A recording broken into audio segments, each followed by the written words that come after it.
We're here after the game on Friday night at the Visions Veterans Memorial Arena, and the Black Bears have just clinched the Empire Division title for the third time. And I'm here with Brant Sherwood, the head coach of the Binghamton Black Bears. Brant, just talk to us first about what it means to win the Empire Division for a third time. It's huge. It's a smaller goal of ours, but we set out and accomplished it, and couldn't be more proud of the guys. It's all about setting yourself up for playoffs, and that's exactly what the guys did. Tonight's game, obviously, against the Port Huron Prowlers, big game. I said on the show that out of all the games that were left, the two games against Port Huron, you had to make a statement. You guys made a statement.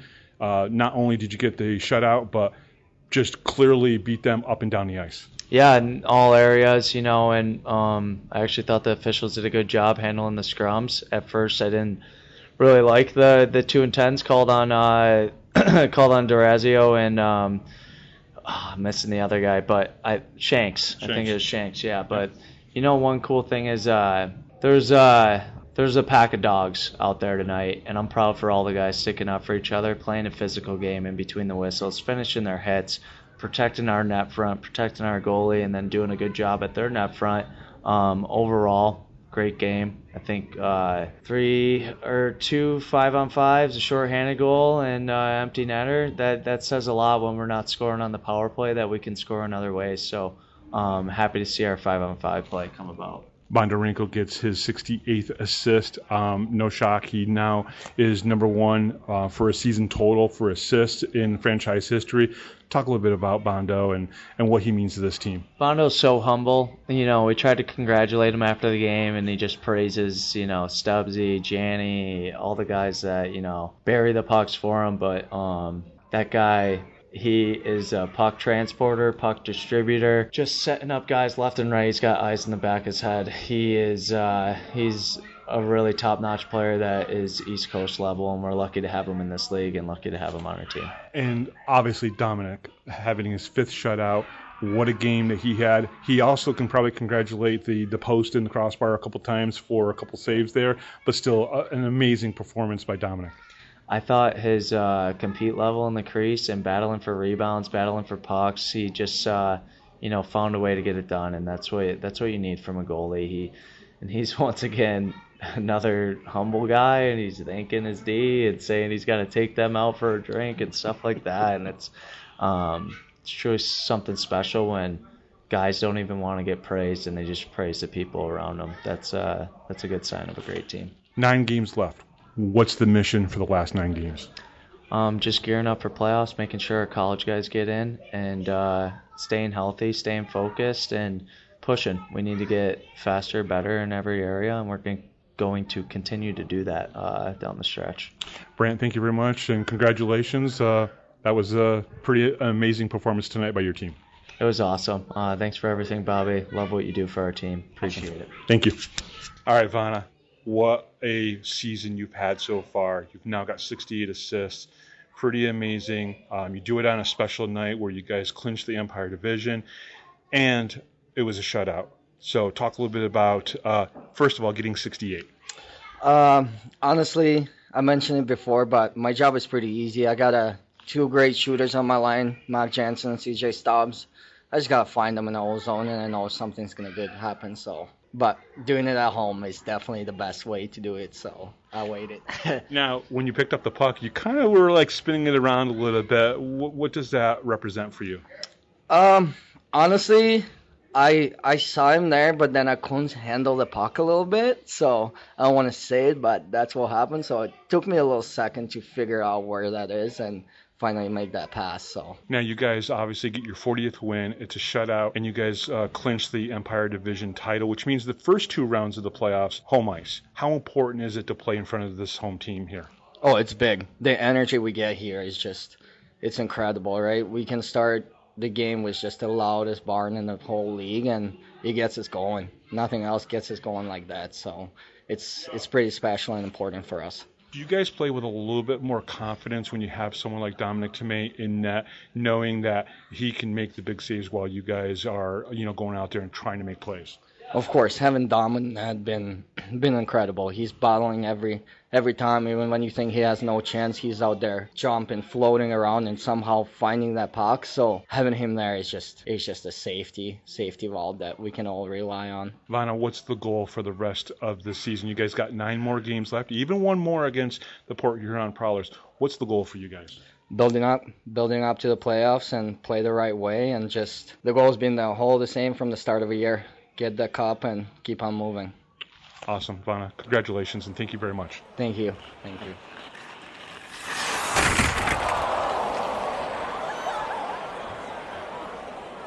The Power Play Post Show is on the air, covering minor league hockey since 2003, and now covering the Binghamton Black Bears with news, reactions, and in-depth interviews only heard here. And now, from the Box Studios in Kirkwood, New York, here are your hosts of the Power Play Post Show, Bob Howard and Taylor Welch. And hello, everybody. Welcome to another edition of the Power Play Post Show. This is the show for March 15th, 2026. This is season 15, episode number 53, and episode number 567 in the long-running podcast that is the Power Play Post Show. Hello, everyone. I am Bob Howard. She is Taylor Welch. And Taylor, tell everyone what they were just listening to for the first 4.5 minutes before we got to the opening. You got to listen to Brant, Sherwood, and Ivan Bondarenko after the Friday night win against Port Huron. Yes, and obviously there were a couple good reasons to get, some comments from both of them, which was completely Brant's idea, which I appreciate Brant completely. We had him sign a very cool poster that you had created. Why don't you tell everyone about that poster again? The salary cap poster is something that Paulin has talked about since I think the first time we faced them. And I didn't change a single thing about it. There are some players that are no longer with the team on that poster, but I love the original idea. I didn't want to change anything about it. And, we brought in the college guys, so they're not kind of part of that deal. And, that off. I was very excited to give it to you, even though you didn't think you were taking it home, and I 100% was going to sneak it home with you somehow, one way or another. Well, I do have it framed here.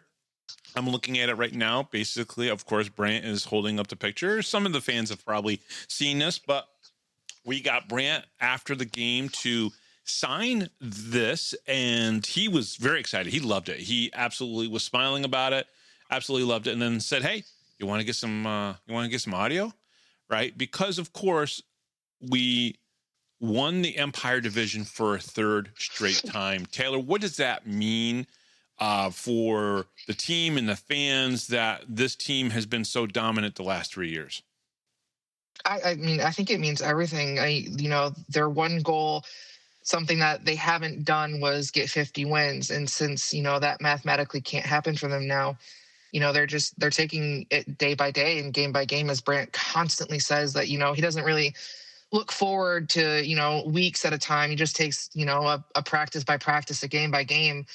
And, it just kind of shows that everything that they've gone through this season, from injuries and call-ups and everything that's happened, some guys leaving, some guys coming and going, just whatever's going on with this team, is that they're going to persevere. And they're going to do whatever it takes to win, and they're going to do it for the fans here in Binghamton. I know he said in the interview with us on Thursday, and fans, if you haven't listened to, go back, listen to that interview with Brant Sherwood. Very good interview. One of the things that he said that was a lot of the teams have 2 pages worth of, roster people, right? People on the roster, 2 pages worth. And this team doesn't. And that's true. This team hasn't done it. And they just haven't signed just anybody to fill in a spot. If they go into a game with only 8 forwards instead of, 10 forwards or 9 forwards, that's what they do. So that's an interesting point to this. But, Brant has said that this roster is what it is going forward. And, he said that pretty much all year. He had a plan for the roster. He knows what the roster's really going to look like. And this is it at this point, which I thought was very interesting. The other thing is I was amazed by, when we talked to Ivan Bondarenko after Friday's game, how humble he is. It's just amazing. And both him and Dominic, who I know have a very strong, close relationship, you can see it on the ice at the end of games when they celebrate together. There is a true love between those two. I truly believe that. And what's amazing about it is how humble both of them are, basically always, giving praise to their, his line mates or the defense in front of Dominic. It was pretty amazing. And you hear that in the interview. Yeah, that was definitely awesome to listen to. I kind of got the sneak peek before we started recording, and I'm convinced that the whole good guys come first in the locker room thing is such a strong thing for this team, and I'm convinced that Dominic could have a shutout. We could have 10 goals, all of them from Bondarenko, and they're still going to think the entire team behind them and they don't want the praise from themselves. And I think it definitely goes to show that it really is, good guys come first in the locker room. That's what this team's been about all season long, and that's what they continue to do. The other thing that I wanted to talk about, before we really got started was, in that interview afterwards, unlike Chris Paulin, when, Brant doesn't really talk about Port Huron. He doesn't really reflect on the way they played. He reflects almost always on how his team played and what they've done. Now, granted, that's probably a result of them winning most of the games, right? Because right now at this point, I think they're 6-1 versus the Port Huron Prowlers with one more game to go, which I still think, again, I said it last weekend and the weekend before that, the most important games the rest of the way are against Port Huron, because we're more than likely going to see them in the playoffs. We're not going to see Danbury in the playoffs. We're not going to see Watertown in the playoffs. We're not going to see Indiana in the playoffs. So the two games against Port Huron were very, very important. But he doesn't throw shade against other teams like maybe, say, Chris Paulin does or the Port Huron Prowlers do. When we talk about them being a dirty team and just, playing a certain way, we're not kidding. That's the way Port Huron is. But the Black Bears don't concentrate on other teams. They only concentrate on themselves. Yeah, I've tended to notice that. And honestly, even if the Black Bears lose, and again, that hasn't happened very often this season or even in seasons before, but, they'll look at that game and it's more of like a nitpick on what they did themselves wrong and what they need to do moving forward. Yeah. They don't sit there and, we have to talk all this mad garbage about this at all. And that's definitely the way that Port Huron is definitely Paulin's thing. Like, I know we've talked about it several times and I'm going to keep talking about it. He really should have gone to the WWE. He should have been Paul Heyman of the WWE because he definitely could. It's what he would be great at, in my opinion. He definitely sells things. He definitely gets the fans involved that way. And honestly, one of my favorite things about like the way that people talk about us is that we're either bullies or we're too soft. So I don't understand how we can be both of those things at the same time. And I know Paulin isn't the one that said that we were soft, but at the same time, you went on this interview and somebody on your team had called us soft because we wouldn't fight you guys. That just makes you guys look even worse because you guys came out there to try to beat us and do all of the things that you normally do in your own arena, and it didn't work against us. Yeah. So then you lost to the soft Bears, apparently, and that just, I don't know how that bodes well for them. If insulting the team that you lost to doesn't make you look any better. And it doesn't help you win. It doesn't. And a couple of things that Chris Paulin talks about sometimes in his post-game interviews is that how they have to learn from things. You also have to look at yourself and go, what can I do better? And what am I doing right now that, says that when you beat up somebody that doesn't want to be beat up and then you turn around and try to spin it as you were sticking up for yourselves.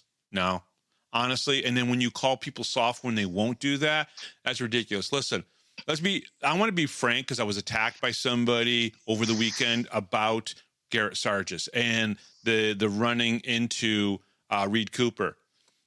I'll be honest with you, when Reed Cooper started to move towards Garrett Sargis, right?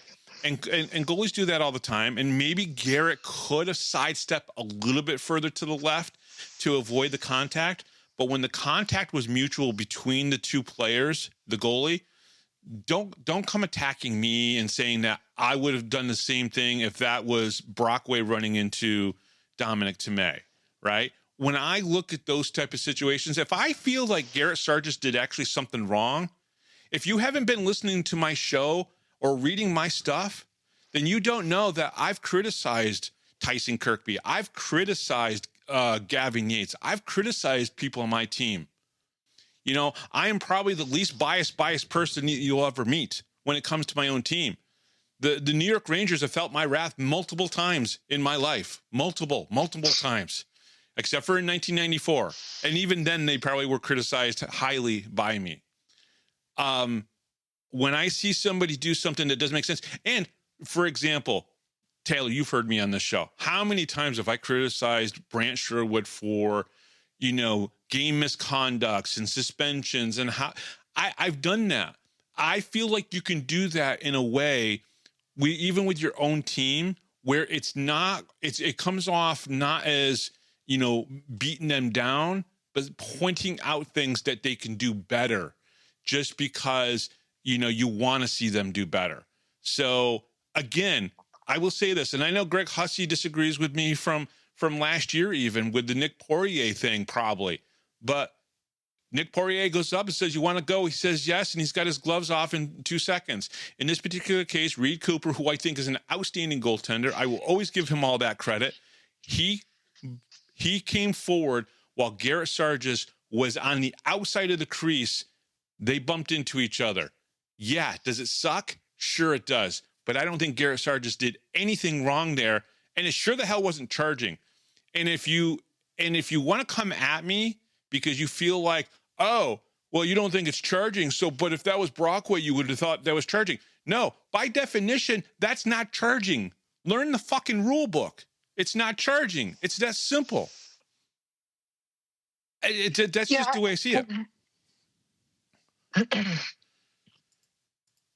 Sorry, you can go. To me, you can call goalie interference, but to me, it wasn't charging. I know the rules. I know what charging is, and that wasn't it. Yeah, I definitely would have been fine with goalie interference, even though he was, you know, outside of the crease. In my opinion, because I saw, you know, it was on my end of the ice. I saw it plain as day. You saw, you know, Reed Cooper came out enough, and Sargis was coming in.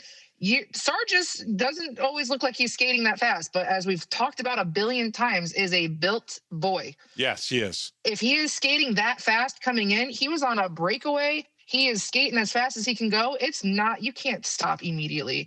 You're not going to be able to sidestep very quickly or even enough. He tried. There's like, if you watch the replay, you can see that he tries to move. It just doesn't happen enough. Unfortunately, they make contact. Unfortunately, you know, his head goes back to the goalpost and his helmet comes off. Yeah.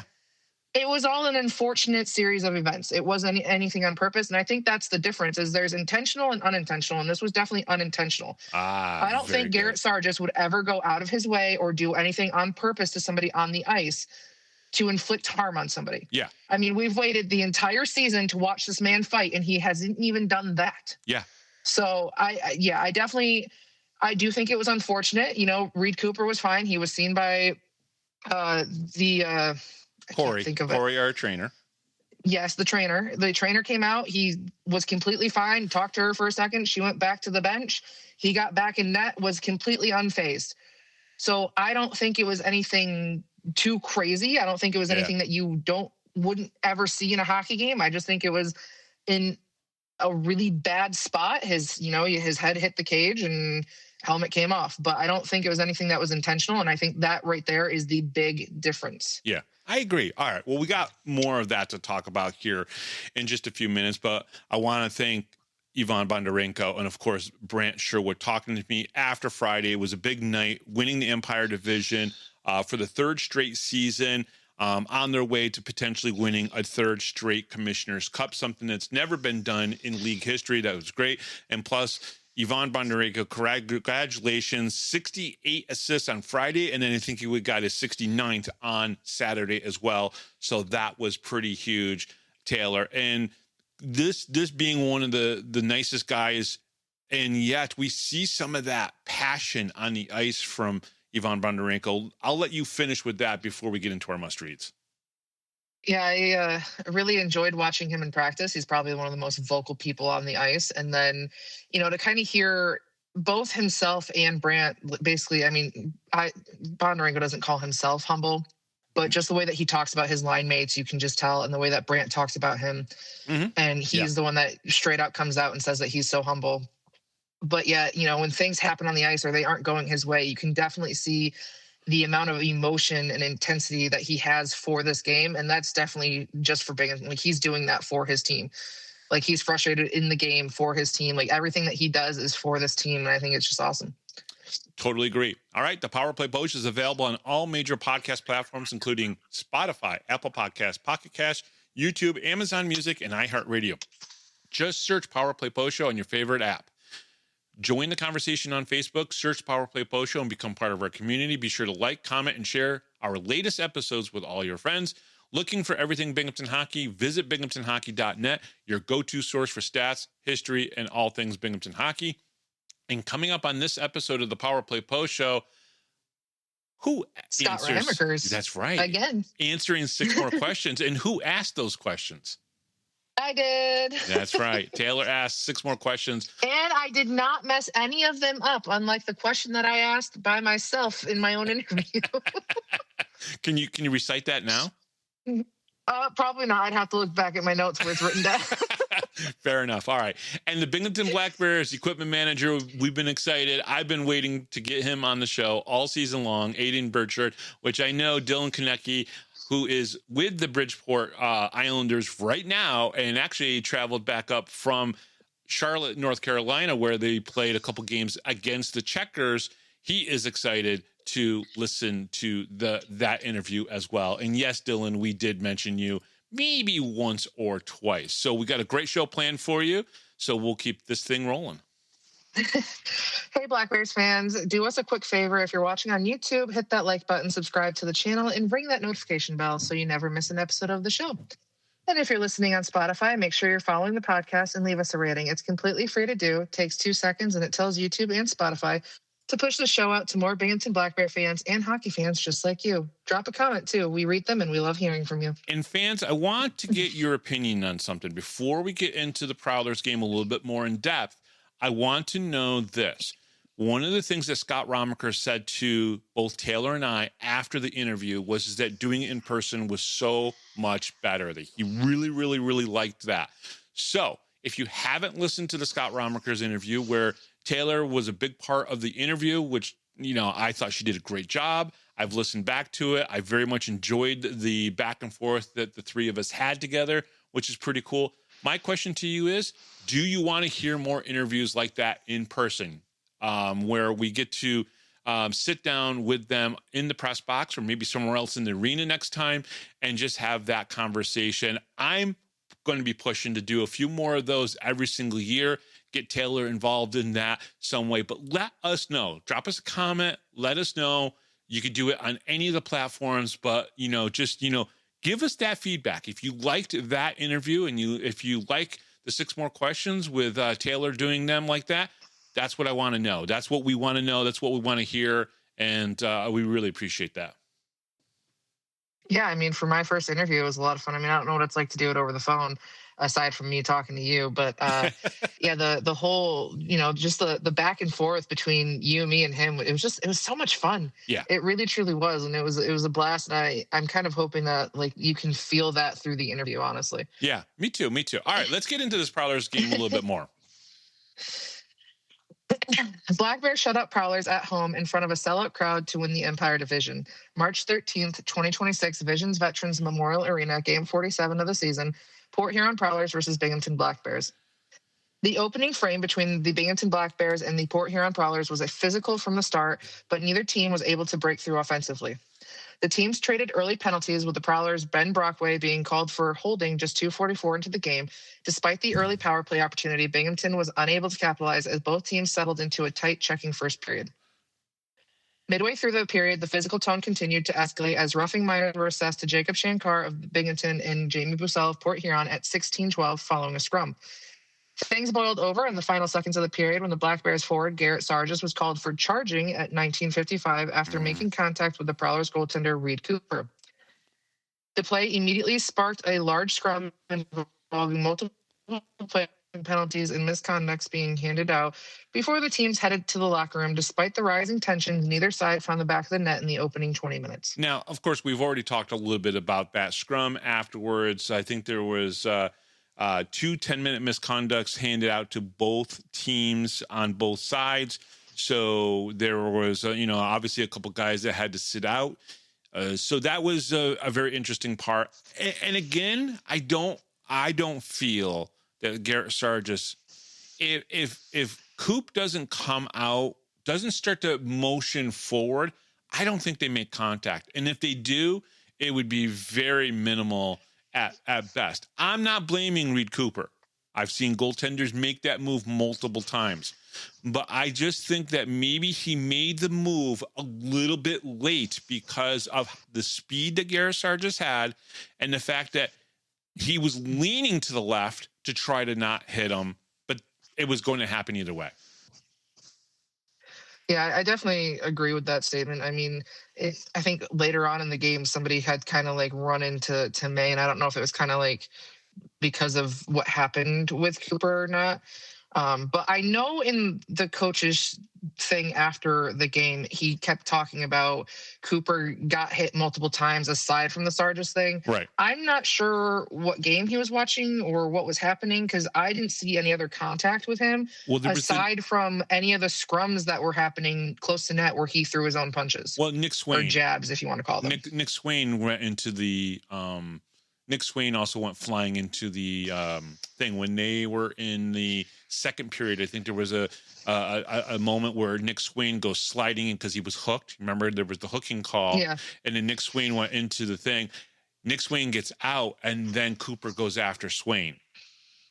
Because that's what I'm talking about. So I don't know what part of the game he was watching, but that part absolutely blew my mind. All right. Scratches in this game was Kyle Steffen, Sam Holy, Cam Servone, Matt York, Dyson Skinner, and Tyler Schwint. Starters was CJ Stubbs, Mac Jansen, Ivan Bondarenko, Austin DeRazio, Dan Stone, and Dominic Tumay. Alex Johnson was also a scratch from the Prowlers. I wanted to bring that up because he's one of their main leaders on the team. The Black Bears got the first power play of the game when the Ben Brockway holding call at the 2:44 mark of the period. The Black Bears only registered 2 shots on goal during that man-up advantage. I do want to say, and I want to get your thoughts on this, sometimes I feel like Ben Brockway, I know he wears an A on his chest. He's an alternate captain for the Prowlers. I think sometimes he gets in the way. He really does. His overreactions and trying to go after players after scrums, he just kind of like, he feels like he's a nuisance. The Black Bears didn't bite on most of what he was doing, but I think he was more harm to the Prowlers than helping. What do you think? I definitely agree. And, he's the reason that half the penalties happen in the games to begin with. If you watch him in any other game, it's between him and Parsons, really. They're the two guys that are either laying hits or doing things to get penalties to happen or anything of that nature. And I think that's part of the reason that if you play that style of hockey against the Black Bears, you're not going to win. Yeah. And that's why I think, for the Prowlers in that case, he was hurting your team because he's too busy instead of trying to play hockey and, play defense or offense. He's too busy trying to connect on a hit or to get a penalty or to get somebody to fight him or whatever the case was. And that's not how you're going to win the game. Yeah. And it feels like they like to try to get people to fight all the time. It feels like that's like it's like a strategy, and I don't understand it. I guess I didn't realize that winning hockey games came about by winning fights or having a fight. I don't know. For the Prowlers, that's how they kind of do it because when they're not facing us, they have 3 fights a game, and they're second in the division. Right. Well, so it's obviously working for them, just not against us. And we're the number 1 team. You can't play your game against us. It doesn't work. Yeah, it doesn't work. I mean, I don't know. All right, the Prowlers got their first power play at the 14-13 mark of the first period. They were able to move the puck around a lot, and it took some puck luck because literally they hit the post a couple times in that power play. But Dominic Tumay for the Black Bears kept the Prowlers out of the back of the net. So him in the post. I actually did make a joke with him after the game about, I was like, hey, you got to think that the post and the crossbars, and he says, "Yeah, I do think it usually at least once a game," which I thought was pretty funny. At the end of the period, it broke down because of the chaos of Sargis making contact with Cooper. Again, in my opinion, not charging, because he didn't take multiple strides and then left his feet to hit the guy. That's not what happened there. That's the definition of charging. But goalie interference, I would have been fine with. You got to protect the goaltenders as a referee. I totally understand that. They did make a call, and that was the important thing. But see, I think in some cases, when something happens to the Black Bears, if they see, oh wait, the referee's got his arms up, they don't go ballistic. Prowlers still do, right, even afterwards. Brockway instigated a lot of stuff in the first period.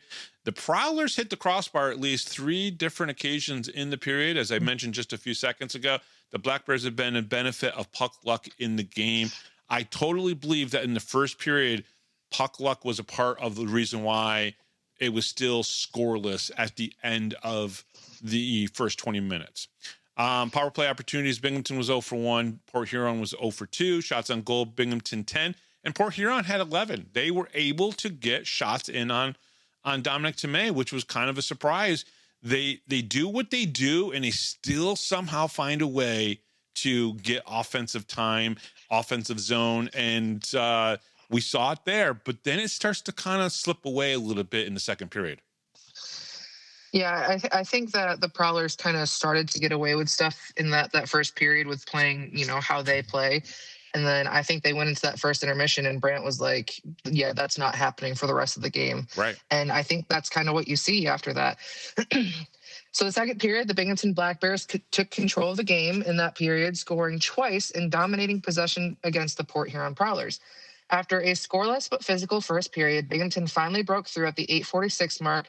Scott Ramaekers drove hard to the net and buried his 14th goal of the season, finishing a play set up by Gavin Yates and CJ Stubbs to give the Black Bears a 1-0 lead. Just under 2 minutes later, Binghamton struck again. Garrett Sargis found the back of the net for his 13th goal of the season at the 10:29 mark, finishing a feed from Mac Jansen to extend the lead 2-0. The Black Bears controlled the pace throughout the period, keeping Port Huron pinned in their own zone for long stretches. Binghamton's relentless pressure limited the Prowlers to just 3 shots on goal the entire period, while the Black Bears peppered the Port Huron net with 15. You cannot beat the Black Bears with only 3 shots on goal.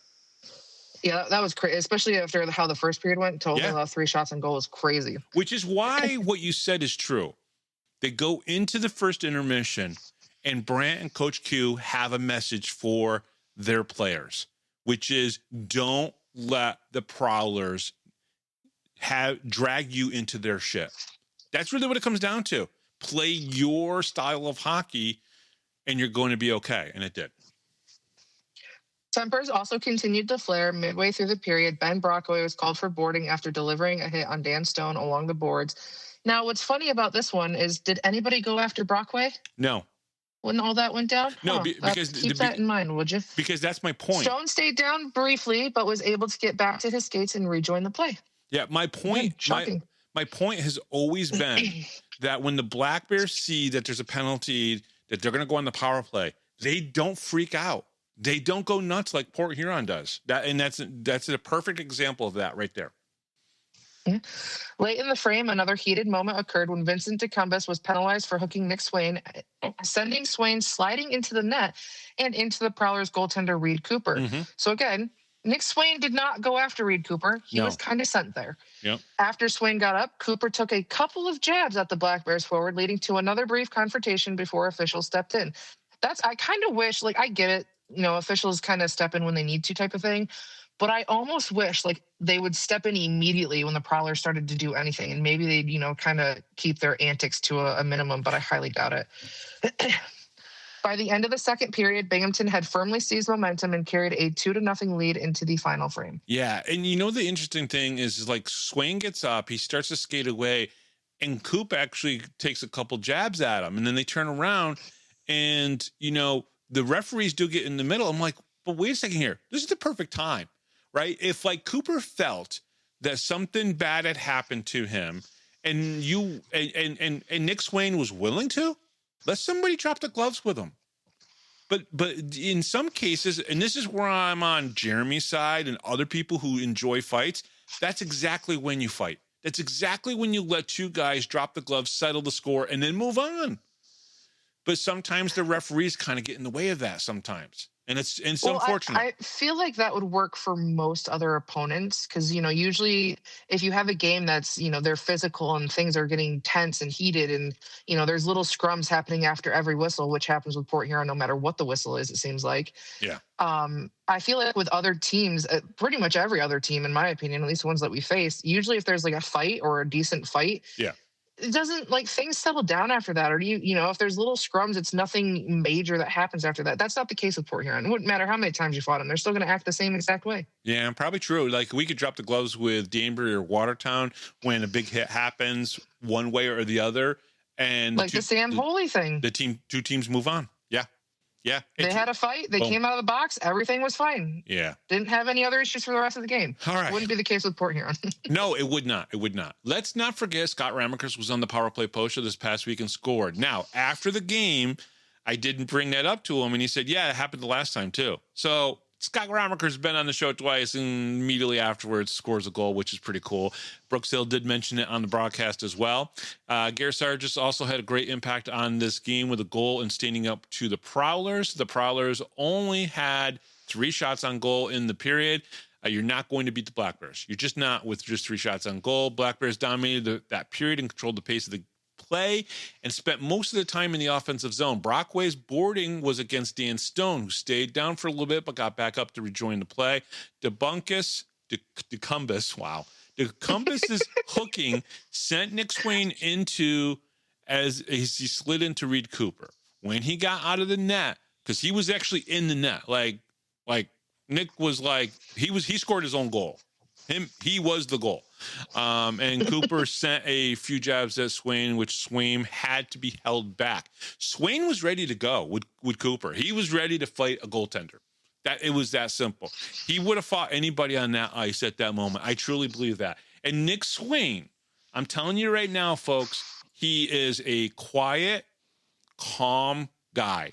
But he was fired up. That fired him up big time. Brockway has had an impact on this game. Second time I wrote this. I just don't know if it's been a positive one. I don't think so. Though Chris Paulin and Brant Sherwood did jar back and forth in the first period, because they did, and we didn't mention that. There was a shouting match between Chris Paulin, and I can tell you exactly what Chris Paulin said to the team. But I probably shouldn't because I already swore once, and I always promise myself I'll swear just once, or at least say something really, really bad. But he did call them a bunch of wussies, but with a P. I'll just put it that way. He did say that to the Black Bears bench. I don't understand how that's okay and you don't get a penalty for it, because there was a linesman standing right there. So I want the league to tell me how a linesman did not hear Chris Paulin, who is a loudmouth, right? We all agree he could be in the WWE and he'd be phenomenal and probably funny to watch. Right. And probably, fun to probably listen sell to. A bunch of tickets that way. But how does a linesman not hear that and boom, tag him with a penalty? I don't know. Maybe because his name is not Brant Sherwood. They were blowing their whistle every 2 seconds. So that's the only reason that I looked over. And by the time I looked over, Brant Sherwood was just laughing at that point. Yeah. Just unfazed, just laughing, smiling. He kind of stepped back from the bench and just kind of looked back at the ice, really, by the time that I looked. Because all I heard was the whistling. I'm like, what is going on? And then Jeremy had told me that they were arguing on the bench, and he's like, Paulin's over there losing his mind. So I look over, and Brant's just smiling ear to ear like he does. Yep. See, if I was an opposing coach and I was that mad and the other coach was smiling like that, that would just set me off even more. So I feel like Brant does that on purpose almost. Hey, if it works, it works. I just think he's calmer now. I think he's calmer now. I just think he handles it differently, and he knows that that's even a better mindset to get into the brain cells of the opponents. It's those walks with Tucker, that really help him zen before the games. Yeah, because apparently he walks Tucker before the game, and I never knew this. This is something that came out that I just found out about. All right, so Sherwood only had words for the refs after the Gavin Yates was impeded with and there was no call made. So Brant in the second period was upset because there was a penalty. It would have been on the far side of the ice for me, right in front of me. And Gavin's looking at the referees, and then Brant had words with the referees. But Brant did say afterwards that he thought the referees did a good job with the game for the most part, especially the scrums after the play was blown dead. Power play opportunities, Binghamton 0 for 5. They struggled. They've struggled the last couple weeks on the power play. Port Huron was 0 for 1. Shots on goal, Binghamton 15, Port Huron 3. As we mentioned, now Binghamton has a 25-14 shots on goal through 40 minutes in this game. Third period, Port Huron pushed in the third, but could not solve Tomei, while the Black Bears were shorthanded late in the game after Dan Weber was called for boarding. And we'll, probably talk about that one. Binghamton struck again at the 14-19 mark. CJ Stubbs took a perfect feed from Ivan Bondarenko and buried a shorthanded goal to extend the lead 3-0. With just over 5 minutes remaining, the Prowlers later pulled Cooper for the extra attacker, but Mac Jansen sealed the win with an empty net goal at the 18-14. The assist on Stubbs' goal marked a milestone moment for Ivan Bondarenko, whose 68th assist of the season set a new single-season franchise record, breaking the previous mark held by Kyle Powell during the team's inaugural 21-22 season. Between the pipes, Dominic Tomei was sharp all night, stopping all 26 Port Huron shots to earn his 5th shutout of the season. And I'll play this for those two, both Ivan and Dominic. Give me 2 taps and a Ric Flair. Great. Obviously a great game for the Black Bears. Yeah, Dan Weber had 2 penalties in the game. One was an illegal check to the head.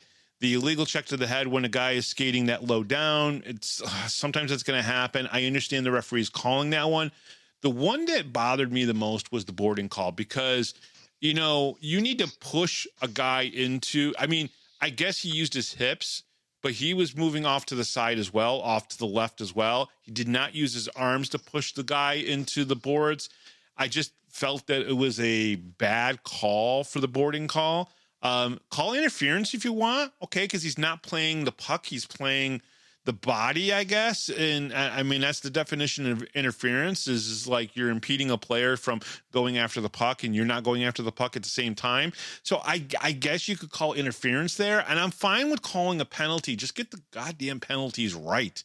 That's all I'm saying. And it's just like, it almost seems like they make a call and then they're like, I don't know, maybe later on they're like, oh shit, maybe that wasn't boarding, or maybe that wasn't, charging. I don't know. Brant was happy and fine with the referees that night. I just was, and to me, I just like consistency in the game, and what you call is one thing versus the other. And if you called interference against Dan, I would have been okay with it, I guess, but I don't know. Yeah, I was unbothered that a penalty was called because they're probably going to call a penalty no matter what for whatever they were going to call it for. It bothered me more so that, as I mentioned earlier, when Dan Stone got boarded, nobody on the Black Bears team did anything. Brant didn't say anything to anybody on the team to go after anybody. Nope, they just... Oh, here we go, yes. The whistle was blown. They skated to their own benches. The penalty was assessed. The game moved on. And yet, when Weber gets the boarding call, and he is getting taken to the penalty box as they're slowly making their way over there, you can see Marty look over at the Prowlers bench, acknowledge that something was said to him, and then he takes off in a skate race to get over to the other side of the bench or the other side of the ice because he's going to go after Dan Weber. Right. And the only reason that I know something was definitely said to him was because at the same time, Scott Ramaekers on the other side of the blue line at the same position as him also looked over at the Prowlers bench and then went after Marty to make sure he couldn't get to Weber. Yeah, so if you watch... And the reason go ahead. that bothers me so much is because the Paulin interview after the game, he's all proud as he talks about, I'm glad about Marty sticking up for our guys and doing this, that, and the third. You 100% told him to do that. Mm-hmm. There's no question about that in my mind. You definitely told him to go after that guy. So it blows my mind. Absolutely blows my mind. And there's a debate that happened last year down in Blue Ridge that Brant Sherwood instructed Nick Poirier to go fight Greg Hussey. And the Blue Ridge Bobcats fans were all up in arms saying that Brant Sherwood ordered one of his players to go fight the goaltender. The goaltender that just fought again this year, by the way, just this past weekend, against Sharma, the most beloved man in FPHL for some reason. I'm not really sure why. I'm sure he's a great guy, and I've talked to him, so I know he's a good dude and everything. But he fought him. Sharma came out to the middle of the ice and said, let's go. And he came out and they fought and everything. But my point is, though, is why was it such a big deal if you believed that Brant Sherwood ordered Nick Poirier? But we don't have any video saying that. And no one has ever shown me video that shows Nick Poirier sitting there looking at Brant and Brant going, go get him. Go get the goaltender. I want you to fight the goaltender, right? Never saw one video, folks. But guess what? There is video of Marty looking at the bench, acknowledging the bench, and then going after him. And the only reason why he didn't get to Dan Weber is because the guy we had on the show last week, Scott Ramaekers, is a beast of a human being, and he went and intervened first. That's why. Yeah, and to your point, the only reason that people are upset is because it's Brant Sherwood or the Black Bears. That's the only reason, because in the same series against Blue Ridge, the first game against them, when Wolf got kicked out of the game, he came and literally sat like 3 people next to us and was talking to the fans, saying that the only reason he was sent out on the ice was because he was told to go after CJ Stubbs. So the player himself was telling fans that the coach literally told him to go out there and F somebody up, and he went after CJ Stubbs. Yeah. But yet when it's Brant, people like to make assumptions and, say all this stuff about Brant and, the Black Bears are the dirtiest team and this, that, and the third. And it just cracks me up. It really does. Was it you that sent me the thing where there's an image where you sent me an image of a fan saying that CJ Stubbs is the dirtiest player in the league? Yep, that was me. What the hell are people watching out there on the ice? It's on the Bruised and Battered video about him fighting in Danbury, and it's like the 4th comment or something. Yep. So he's the dirtiest guy in the FPHL? Are you kidding me? He's apparently only in the FPHL because other leagues won't deal with him because of how dirty he is, and he can't do it. Yep, that's the logic there. That's wow. Yeah. All right. The Black Bears. And mind you, like the comment literally, I don't know if it's above it or below it, was somebody from, I believe, Roanoke, probably a fan of Roanoke, was saying how much they absolutely miss him in Roanoke. Oh, well, I'm sure. But dirtiest guy, apparently. Dirtiest player in single A hockey. Well, CJ Stubbs, good for you. You're one of the best guys in scoring this year. You're going to get 100 points. I think Barrow down in Columbus is probably going to finish a little bit higher than you in the points. You're both going to hit 100 points. I think probably the only 2 players in the league that are going to do that. Good for you to be in the dirtiest play. I mean, come on. One play in almost Twin City. Every category for the majority of the season, but dirtiest player apparently. Okay. All right. The Black Bears captured the Empire Division title on Friday night with a commanding 4-0 victory over the Port Huron Prowlers in front of the home crowd in Binghamton, which was a sellout, 10 sellout. Binghamton's defensive play, and another stellar performance from Dominic Tomei carried the Black Bears to their 3rd straight Empire Division Championship, while also securing home ice advantage through the first 2 rounds of the Commissioner's Cup playoffs. So now the next step is obviously getting to having home ice advantage all the way through. There was only 4 penalties in the 3rd period, which was a little surprising to me, thinking that the Port Huron would try to amp things up. But for the most part, they did not. The Prowlers pulled Cooper a little earlier than I thought they would. They would.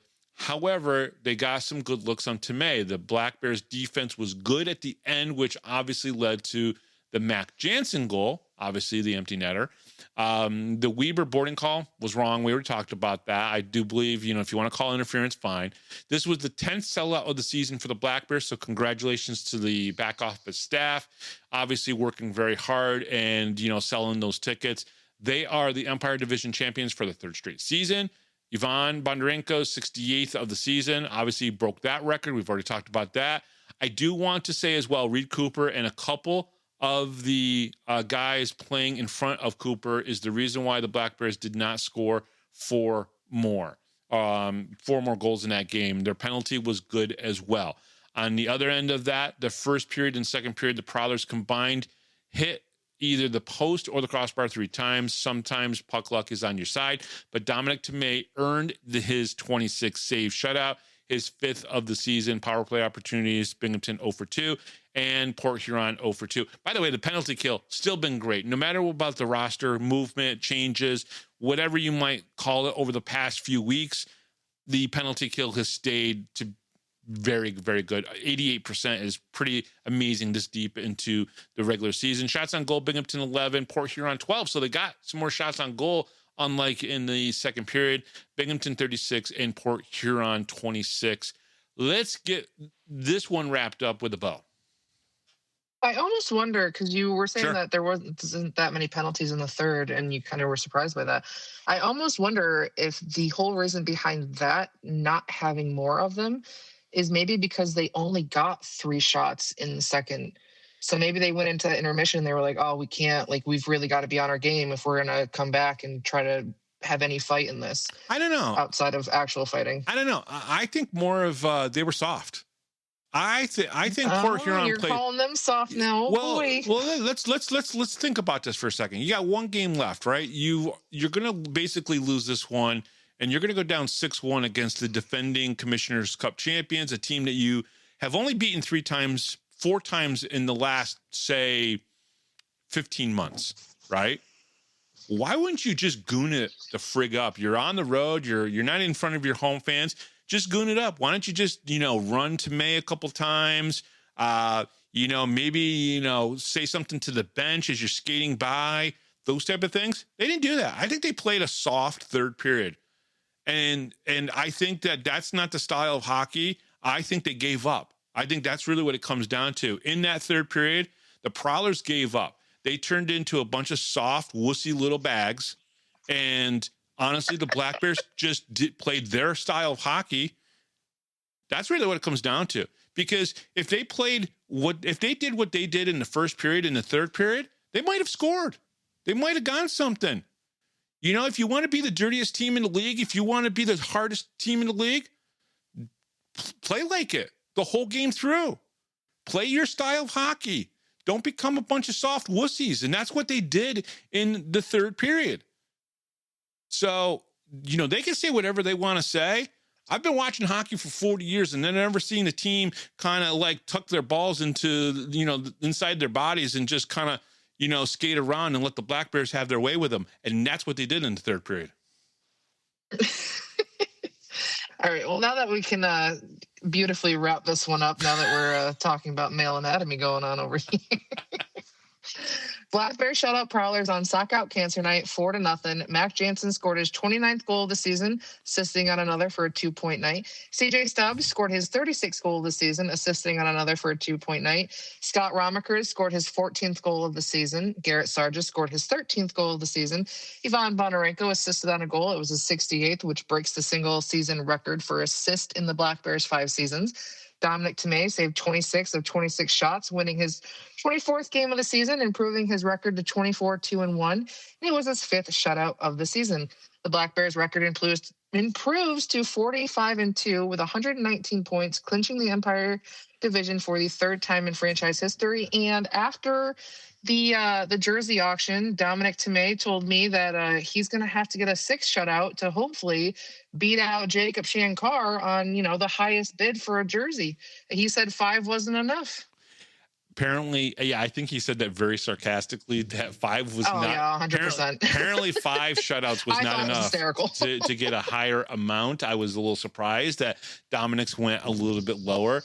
Jacob Shankar did not hit his 2,000 mark like he did in the previous jersey auction. Instead, I think he hit 1,600? Was it 1,600? That's still, I think it was 16. It was right around there. Yeah. Same person has won his jersey 5 times now.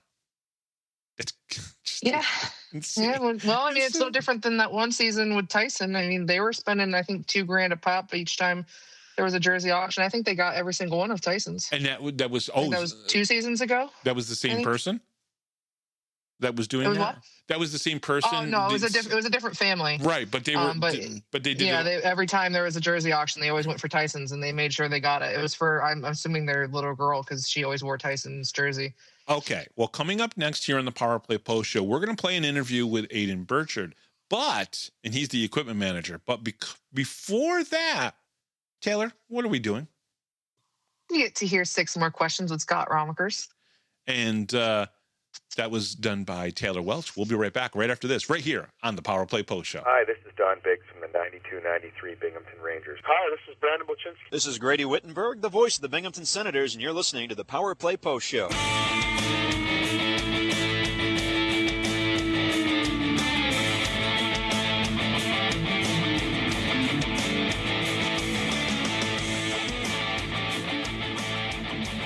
Here is another Power Play Post Show interview exclusive with Bob Howard. And welcome back, everybody, to the Power Play Post Show. You know what, Taylor? You take it. And we're going to do 6 more questions with Scott Ramaekers. So, Scott, welcome back again to the show. Thanks, I'm ready. All right, so question number 1. Yep. Who was or is the greatest influence on your hockey career? My parents, they're very supportive, like I mentioned before, but my dad never played hockey, so when it comes to maybe influencing my on-ice performance, probably goes back to juniors with Nick Tuzzolino and Tony Tuzzolino. Nick played here, and then Timmy Kennedy, who also played here with Q. Just great hockey minds. Matt Ellis was another one. He was my skills coach at 17 and helped me develop a lot. So when it comes to on-ice them, but overall, like as an athlete, probably my dad. He was an athlete as well and kind of understands what mental side and the grind that it is. So, yeah. Yeah, it's interesting to me to kind of watch how small-knit community hockey is. Second question, and this one's kind of given because we've talked about it and it's kind of what you're doing now, but what is your dream job outside of playing hockey? So it's funny, I'm working in finance now. I don't necessarily know if it's my dream job. I'm still new to kind of figuring that out. I don't think I necessarily at this point outside of hockey have one. I think my time where I'm working now has been great. I've enjoyed every second of it. I think it's something that I could see myself doing. Right now I'm still studying and kind of helping out around the office, which I enjoy everyone I work with. And so yeah, probably maybe being a financial advisor or something in finance with numbers, or I don't know, start my own business. I really don't know. But yeah, I'm not sure. I don't know. Well, I mean, it is awesome that you kind of have the chance to kind of dip your toes into it and see if it's going to be something that's for you. Number 3, which artist is on your Spotify playlist the most, or who do you listen to the most? Oh, man. I'm a huge Kenny Chesney fan. I listened to it growing up. I don't think I would have guessed that out of you, honestly. Yeah. No, well, I do remember from the interview about you talking about being in Nashville with your sister and stuff, and all the country music. So I guess I should have put 2 and 2 together there. Yeah, like one of the best concerts I went to was the Kenny Chesney concert in Nashville a couple of years ago. It was like Zach Brown Band, Megan Maroney. Megan Maroney's on my playlist, actually, a little bit, which is kind of embarrassing, but... Yeah, probably Kenny Chesney, any older country. That's what I grew up listening to. Little Alan Jackson on there, Garth Brooks, stuff like that. Have you visited a lot of the Stars bars that are in Nashville or anything? That we went to Nashville, and that's one of our things was we had to go to Old Red for Blake Shelton, and then we had to go to Alan Jackson's bar. Yeah, I never been into. There's a line to get into Old Red every time I go. I've never been into Old Red. We got in pretty good, and we kind of just did a hop. We just kind of jumped around really quick. But I think we were lucky to get in there because definitely Nashville's a busy place. Oh yeah, it's up and coming. It's great though. But I've been to a lot of them down there on Broadway. As a heavy metal guy, there's still good rock stuff down there too. Yeah. That's the beautiful thing about Nashville. It's becoming a collective not of just country, but of music. Exactly. Which is really, really, really cool. All right, back to you guys. Well, yeah, even just to follow up, it has changed. Like everyone kind of thinks like, oh, I have to like country music to go to Nashville. It's not. Like Bon Jovi has a bar there. Kid Rock has a bar there. So yeah, you can find pretty much just everything. Yeah, and it's cool. Like on the different levels, there's different kinds of music. You know, the first floor might be country, the second floor might be rock and roll, and there might be a DJ up on the rooftop. So it's pretty sweet. It's definitely an interesting place to be. Oh yeah. All right, number 4. Who is the most interesting guy in the locker room? Interesting guy in the locker room. Cheech is pretty interesting. Yeah, he's not a man of many words. So that's what I keep hearing. It kind of makes him interesting. He doesn't talk a lot, but he's funny when he does. Yeah, and he's got some crazy stories. Like he lives, out. Is he in Saskatchewan? He lives out Manitoba. Yeah, it's very deep up in the northern part of Manitoba. So you're talking about the bush. This is what they would call the bush, like in Alaska or in Canada, where you're living a lot off grid. Now, I'm not saying he lived off grid, but a lot of the areas that he kind of grew up in was kind of off grid like that. So like I lived outside of a city, and it's a whole different world. Same thing with like Steph. He's pretty interesting with, with his dad being involved with the Rangers and with him living in Banff and doing backflips off mountains. I think Sarge is another guy. We have a few. Sarge is another guy that's pretty interesting. Obviously, he's been all over the place and played a lot of hockey in his career. He's pretty interesting, but I feel like Cheech. I don't know. I think just because he's a man. I think he's been the answer a couple times of recently, anyways. That he's the most interesting. Now, probably one of the most controversial ones because it's probably not very warranted by Q. But what is your favorite candy or sweet? Probably Sour Patch Kids. That is like the most common answer, I think. They have the ones now where it's all blue. Like at the gas stations, it's all the blue colored ones, and those ones are really good. So Shankar at the last Watertown game actually gave me a Sour Patch Kid that's from Canada because he had said on the show that it was one of his favorites, and his mom had listened, and she had said, so many people had said they'd never had them before that now she just brings a bunch of them for him to hand out, and he actually gave me a pack, and it's pretty good. I don't remember exactly what the name of it is, but they were like red cherries, and it almost tastes like the cough drop. Like Sour Patch Kid style. I love the cough drop, so Bobby's laughing over there, but they were actually really good. But yeah, Sour Patch seems to be the number one answer. And I kind of have another question to go with that one, because in Watertown, we noticed Q was buying an awful lot of ice cream sandwiches. Yeah. Is that something he does when you guys score double-digit goals? Or Yes. I don't know. Yeah, which I was shocked, too. I think part of it was he wanted some ice cream. But he didn't want to be the only guy eating ice cream because he was telling me on his little break. Sandwiches. Yeah, he was telling me on his little break that he had the little break we had that he had ice cream every day, which is not like him. By the way, Q, if you're listening to this, and I know you probably are, we got you. You have a sweet I love that guy to throw him under the bus there, but I think part of it was that he wanted ice cream, so he's like, "Oh, double-digit goals, like everyone gets ice cream." So yeah, he. I don't know. We used to do it when I first came here. When we would win on the road, if it was a Friday, he would get us ice cream, and then. You guys win so much that it's breaking his bank. Or? Yeah, I don't know. I have no idea. But yeah, I think a big part of that was Q wanted ice cream, so he came up with an excuse on why to buy everyone ice cream. That's hysterical. That's really funny. All right, our last question. A zombie outbreak has happened, and you are locked in an ice hockey arena. Who is one person, dead or alive, that you would want there with you? This is a staple on the show. I love this question. I love when it changes, too, when the answers change. Dead. I'm trying to think. Dead or alive? Can be fictional or non-fictional, too. I don't know. Can be anybody.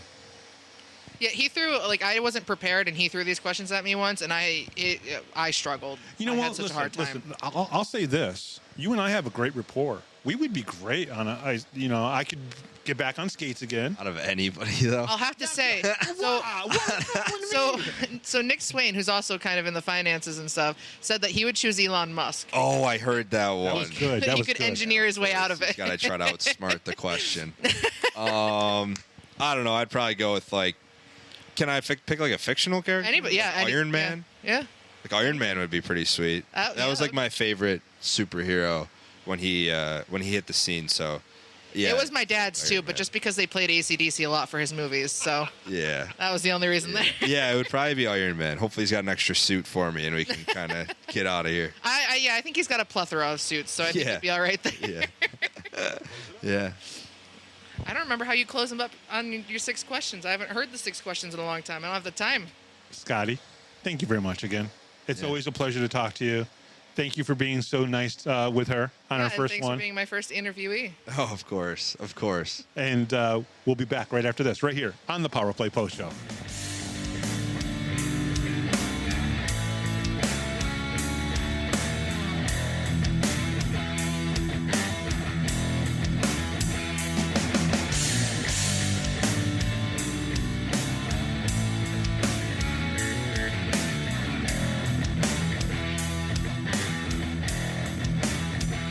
If you're a Binghamton hockey fan, then you need to check out binghamtonhockey.net for all your news, stats, information, the Binghamton Hockey Hall of Fame, top 10 lists, profiles, and so much more. That's binghamtonhockey.net.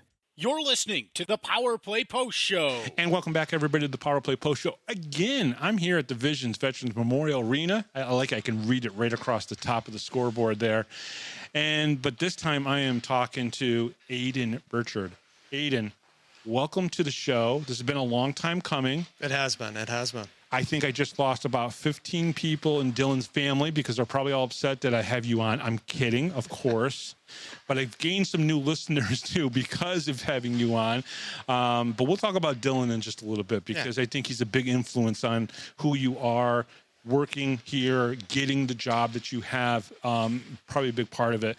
But, Aidan, welcome to the show. Thank you very much for coming on. Yes, it's awesome. It's great to be up here, too. Like I just told you, I've never actually been up to this part of the arena before. I've seen every other part of this place except up here.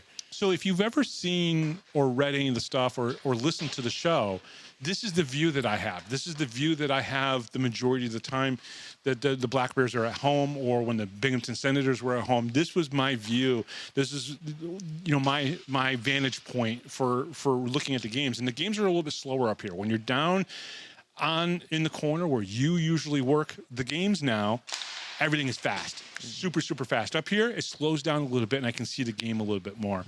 So it's a great view. I love it. And right now, fans, if you don't know, because you don't, you probably hear some of the clicks of, pucks on sticks and everything. Some of the players, we've got, 1, 2, 3, 4 players out there with kids that are probably anywhere from 4 years old to maybe 12 years old on the ice, which is pretty cool.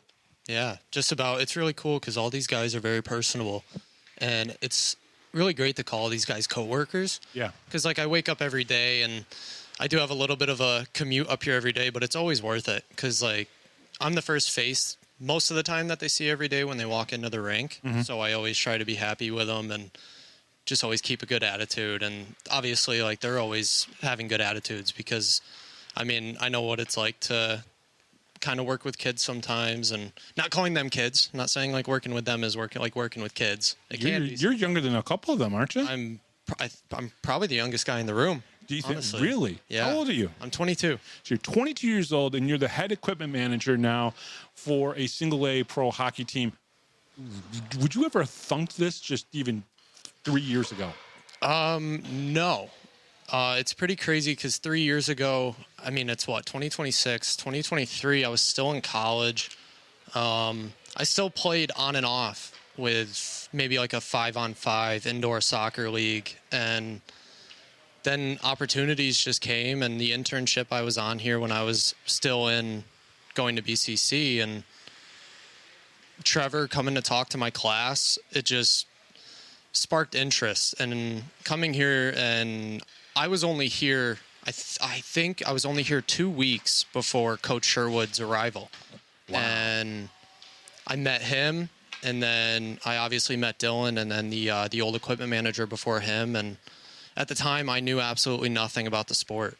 So I was coming in here just shy, never really talked to a lot of people. So it was great. So think about that, Aidan, for a second. 3 years ago, you didn't know much about hockey. Had you seen it on TV? Oh, yeah, all the time. Had you and your family ever come to a Black Bears game or Senators game or Devils game before? So I didn't come to any Senators or Devils games. I did attend 2 Black Bears games, both with my girlfriend. Okay. A couple years ago. That was... You want to give her a shout out? 22. Yeah, I'll give her a huge shout out. She's one of the sweetest girls. She is. She's great. And I do want to give her a shout out. I do love you, Adriana. I know you're probably going to hear this. And I know your mom's probably going to listen to it, too, on Thursday because that's her day off from working. So wait, her mom listens to the show? All the time. Oh. All the time. Every week. I love it. That's great. That's great. So you didn't know much about the game. You came and saw a couple games and everything. So your introduction to hockey was the Black Bears. Yeah, exactly. Wow. And what did you think initially when you were sitting there watching those first couple games?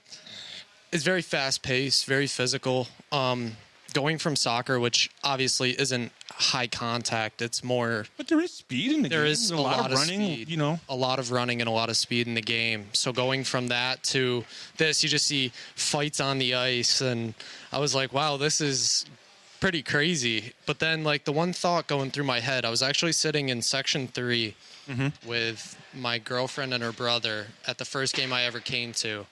And I just remember watching, like, movement on the bench, watching, like, sticks get handed out when they broke and stuff like that. And it kind of intrigued me, but at the time I didn't really think much about it. But I was more interested in the point of what helps the players come out onto the ice and helps them perform, I think. Yeah. So that was something I was more intrigued by, like seeing what goes on behind the scenes. Because obviously in soccer, I'm in a locker room all the time, and, you know, there's no equipment to it, really.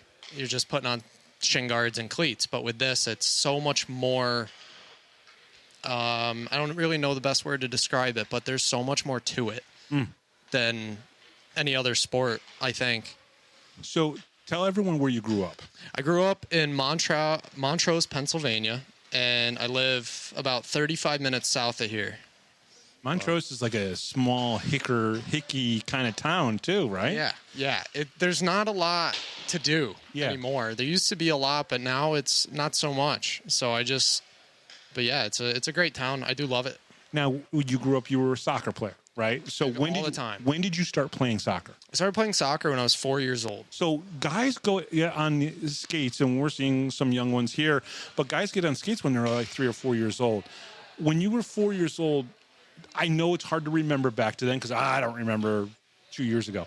But when you were 4 years old and starting to play soccer, what was it about the game that you loved?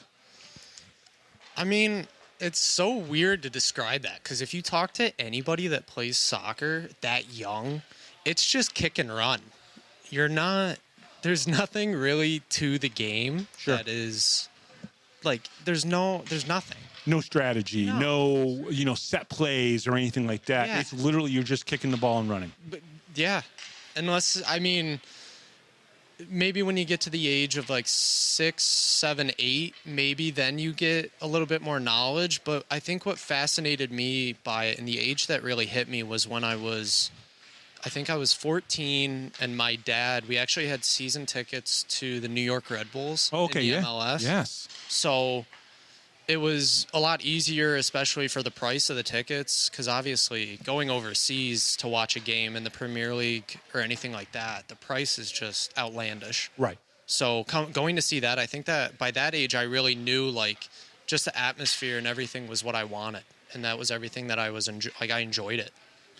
Which is amazing. Now you played soccer all the way up to college, right? Yeah, all the way up to junior college, and then I didn't really win we didn't win conferences or anything. I just loved it, and it was so much fun just meeting a whole bunch of new players and new teammates through the state of New York. But after that, I just kind of stopped. So soccer. It's obviously there's a lot of running. There's not a lot of scoring in soccer. I always equate that to a 1-0 game, right? In hockey, right? Where that can happen and people are like, yawn, it's so boring and everything. But I'm like, if you watch what players are doing, whether it be soccer or hockey in a 1-0 game, you're going to see some very interesting things. Have you personally been able to watch a hockey game and then turn around and remember something that you did in soccer and go, wow, there's some comparables there? Totally two different games. One's played on ice, one's played in a big, huge grassy field, right? A lot of running, a lot of skating, but there can be similarities in sports sometimes. Can you talk a little bit about that, what you've seen being with the Black Bears for the last 3 years, and then, of course, what you experienced as a soccer player? Yeah, I mean, so I'll be honest. I'm still learning more or less about the rules of hockey every day. Obviously, I do know icing, offsides, too many men, stuff like that. Of course. But the main thing that I notice, and it's not only with having Coach Sherwood and Coach Q on the bench, barking at the guys all the time and stuff like that. And obviously I learned so much from them about the game, but being like if you're on D, which when I went to junior college and I started playing defense. So when I got on defense, I was always getting yelled at by my coaches to get back. Because when I was in high school, the whole time I played in like middle school, high school as a kid, I was always like left wing. So my goal was to score goals. Right. Now in college, obviously getting back and back checking, like you would in hockey, that's all I was doing. So getting barked at by my college soccer coaches to get back, and then listening to Coach Q say get back, that's probably the main thing that I notice. But other than that, I mean, there's probably a lot more similarities, but that's just the one I always feel like I notice. And guys working their butts off just to get back and play D, to block a shot, or to just get back and make sure they don't get yelled at more necessarily than anything else. You talked about Trevor coming to your class and talking. What were the things that he was saying that made you go, huh? I mean, it was pretty simple. It was just, he came in, he said, hey, my name's Trevor.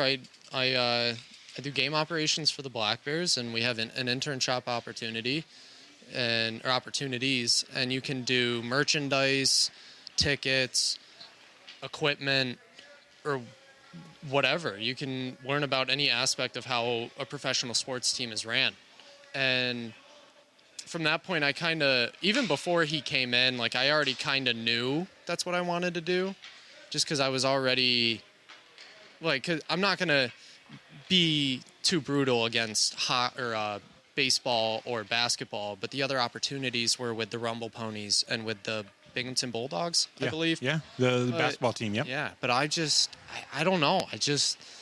I'm not a huge fan of basketball, and I don't watch baseball, really. So hockey was about all I could think of is what I wanted to do. And then Trevor just kind of led on with, if you guys are interested, here's, my card, his contact card with his email and his phone number. So immediately after my sports management class, I sent him an email and I texted him and said, hey, just in case you didn't get the email, like, here's my phone number. I'm interested. And then I honestly think it might have been 2 or 3 days later on a Monday, I was already getting a tour of the arena. Wow. And I've only been to this arena so many times. I think I came here for Harlem Globetrotters when I was 8 years old, and only a few Black Bears games. But other than that, I never really got too into this arena until now. So what happened with the relationship between you and Dylan? Because clearly Dylan saw something in you that allowed him to be comfortable enough to cultivate and to help you become his predecessor, right? You took over after he left. He saw something. So talk a little bit about that relationship between you and Dylan.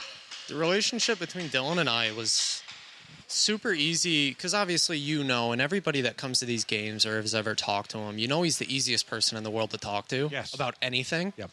And so it was very easy. And I feel like with him kind of relying on me to be like, all right, well, I know you can do it, and I think this is yours. Like, you can this is all yours now. And that kind of hit me when in January, after they had Tatum. Yeah. And I called him, and I remember the very day I think it was January 1st. It was like the day.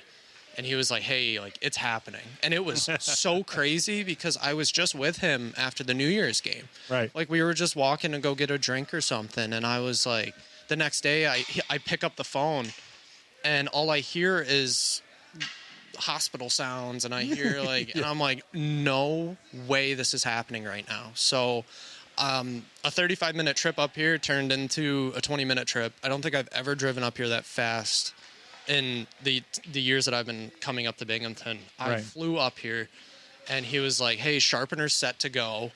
Okay, how many skates did you sharpen before then? 0. Okay.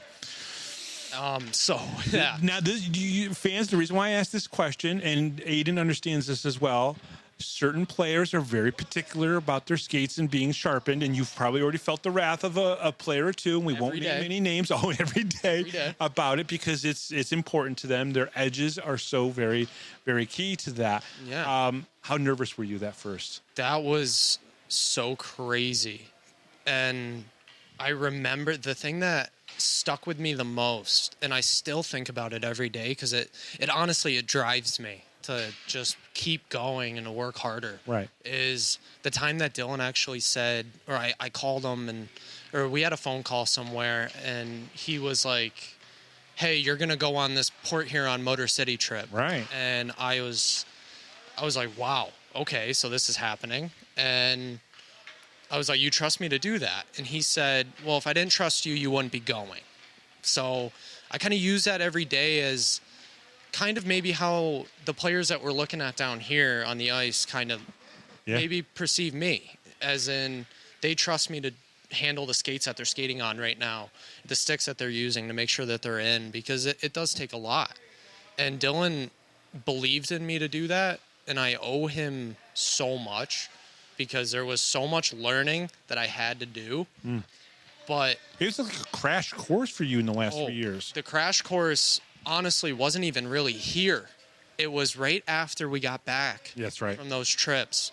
I wasn't expecting this to happen ever, but to this day I wouldn't honestly probably be here without it. I woke up. We had I think the second trip was to I want to say Motor City. Yep. And I woke up Monday morning to some text messages from Coach Sherwood, and I had a phone call and a missed text message from a 607 number I never saw in my life.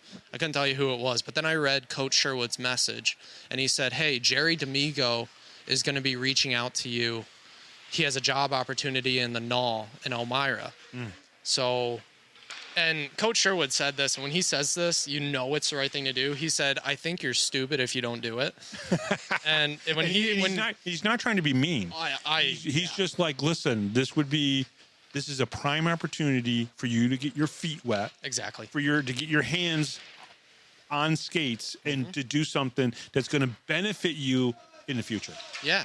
And when he says that, I know exactly what he means, because I've learned very quickly that if he says you're stupid if you don't do it, that means it's the right thing to do. Yes. And that means, and obviously with his experience and his knowledge, I'm not going to say, no, I don't think you're right. Because coming from him, he's played hockey for how many years, and I have no hockey knowledge or experience. But he said, if this is the job in the career that you want, do it. Yeah. And I have no regrets. Now, talk a little bit about that, because you do that. You now have to drive to Elmira. You now have to kind of like uproot everything that you were used to. You're still learning. This is still a learning process. Every day. And then boom, you go in there. Talk a little bit about that, because that's intense. How long did it last for you? I was there for 3.5 months. Yeah.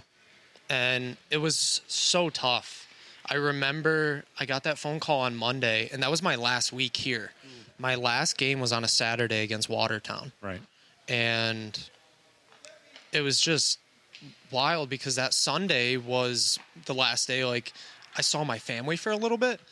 So then the next day I'm packing up my stuff and I'm driving to Elmira, New York to work. I only came home probably 2 or 3 times throughout the 3 months, which was tough, because the main reason that it was tough was more of a family aspect. Well, I love your mom, so I can see why. I mean, she is a sweet, sweet, sweet, sweet person, and I can understand the relationship and the connection that you have with your family. The main connection, it does actually stem from my mom. It was actually my grandma. Wow. So we had one last trip. Unfortunately, we didn't make playoffs. So we got done April 5th. We came home from Massachusetts.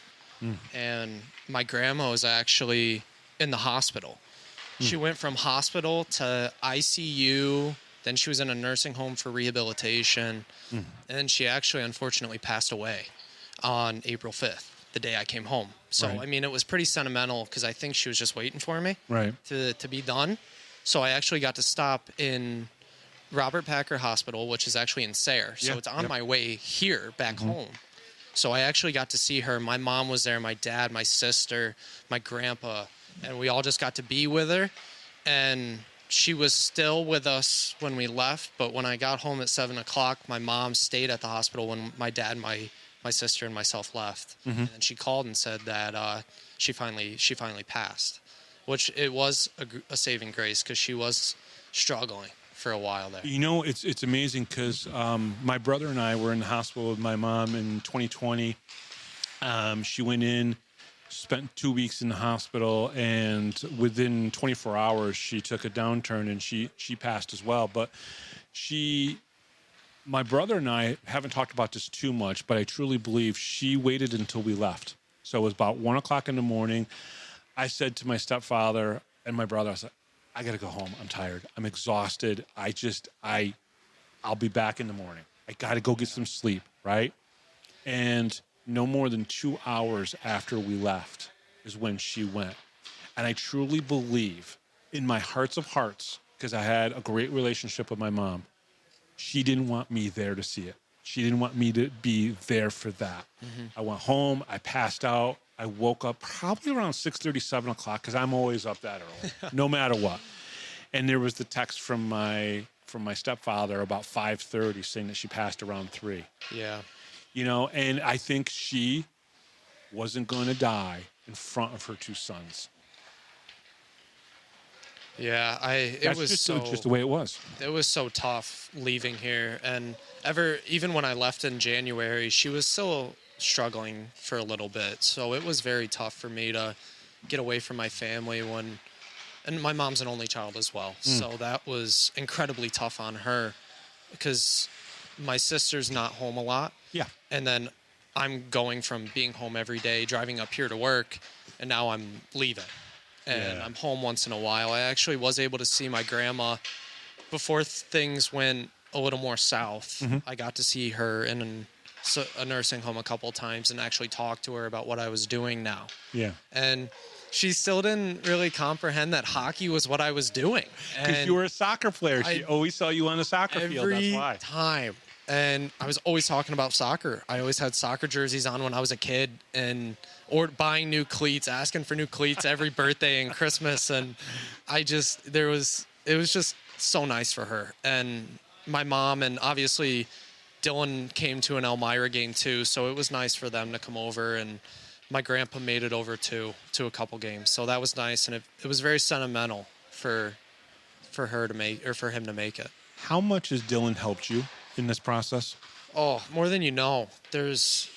I say more than you know, but there's so much more to this profession than what meets the eye. Because obviously you guys see the stuff. And Dylan and I, we always made the videos. The videos were what was behind the scenes. Yeah. And now I do apologize because I do not have a ton of time to make videos now. You're still learning. But yes, it's a little bit different when you're at Dylan's part of the process, where he was, an assistant with the Devils, right? Yep. Then comes in as an assistant here, but he's got years behind that. So he knows how to mentally be able to go, all right, I'm going to shoot a video. I'm going to edit the video, but at the same time, I'm also going to get the laundry done. I'm also going to, vacuum the thing. I'm going to sharpen skates. He knows how to mentally be able to do that.